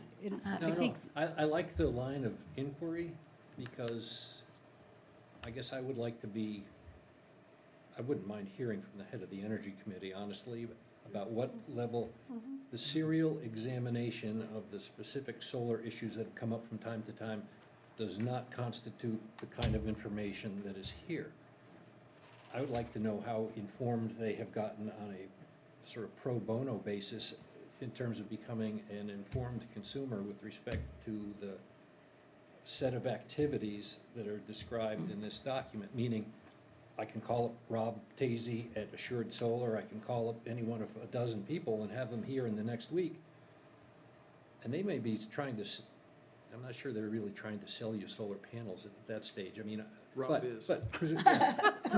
Well, I know him well. We've done 3 solar projects with him, and I don't hold myself out as an expert, but Oh, he's a good I think things, I suspect there are things like ground mount that are really expensive. But if you don't have roof structure to play with and you got to You have reinforce to do roofs, that, yeah. then that changes the nature of that question. So I think maybe it's not for us to satisfy our curiosity by talking to the head of the committee. Maybe it's yours. I'm To happy say- to have the person come here, honestly. We can invite him to your next meeting, and Yeah. you can Yeah. move from this, and we can invite him for the next meeting. I'd like Well, that. Marge's shaking her head. I got a different question. What's your question before we do that? Well, the voters spoke pretty strongly about solar. Now, were they speaking some? At Mitchell Field. At Mitchell Field. Mitchell Field. So my Only. question is that townwide? Is that applied to this $12,000 that we're asking for here? Jane's shaking her head, but I don't know the answer to that. I mean, was that just because it was Mitchell Field, or were they speaking from the solar side? Do you understand what I'm saying? Well, having been involved with Mitchell Field since pretty much being involved Beginning with of time. anything, there has been a very strong debate in town about the use of Mitchell Field, the open area, which in the master plan was designated as, quote, conservation area. But there's a debate between some people who want Mitchell Field to pay for itself through revenue of one sort or another. Speak into the mic, Jane. You just keep moving. Sorry, can you hear it now? Okay, right up. Okay. Some people would like to see Mitchell Field generate more revenue. And a solar panel project that was proposed would have done that. Others who are very strongly of the opinion that that is a very special place on the shore, and it should be kept as open as possible and unencumbered as possible in areas beyond the business district. So that's been the debate going along. And that So was it's essentially not- settled with the referendum, right? It wasn't Yes. a close vote. Yes, It was it's not a the close solar vote. piece, And it's the I Mitchell think Field it's itself. fair to say, I mean, I would think it was Mitchell Field, yeah. It is Yeah. Yeah. I don't think it applies to this kind of Well, that's- solar project on the That's what buildings. That was my question. Thank you. Okay, so Thanks so much. it sounds like perhaps we do want him to come. That would be great. Could I ask if you would, since you're going to have this on your next agenda, could we discuss the assessing proposal at your next meeting?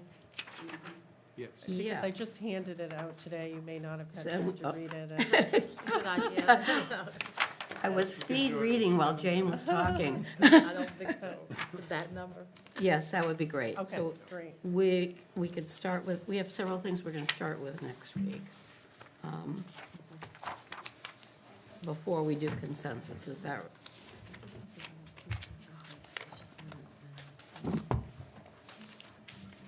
Is there anything else on the special projects besides the assessing? No. Okay, yeah, the rest of them are staying the same or not requested. Okay, so with that change, we will move to other matters. And one of those other matters is approving the minutes of the last meeting. And thank you, Terry, for putting these together. So moved. Okay, moved and seconded. All those in favor? Aye. Aye. Okay, that's great. Does the administration have anything they need to add for other matters? No. Thank you so much for keeping us straight today. Yeah. And Thanks for the and heaters. for keeping track of all the things we're going to have next week. I think for a 3-hour meeting, that went pretty well. Yeah. Right on the bottom. We need, Paul Yeah, no Plummer was the I was guest. going star. to say, we need some fortification next week. Yeah, we Oh, covered we're some ground. adjourned. 2 o'clock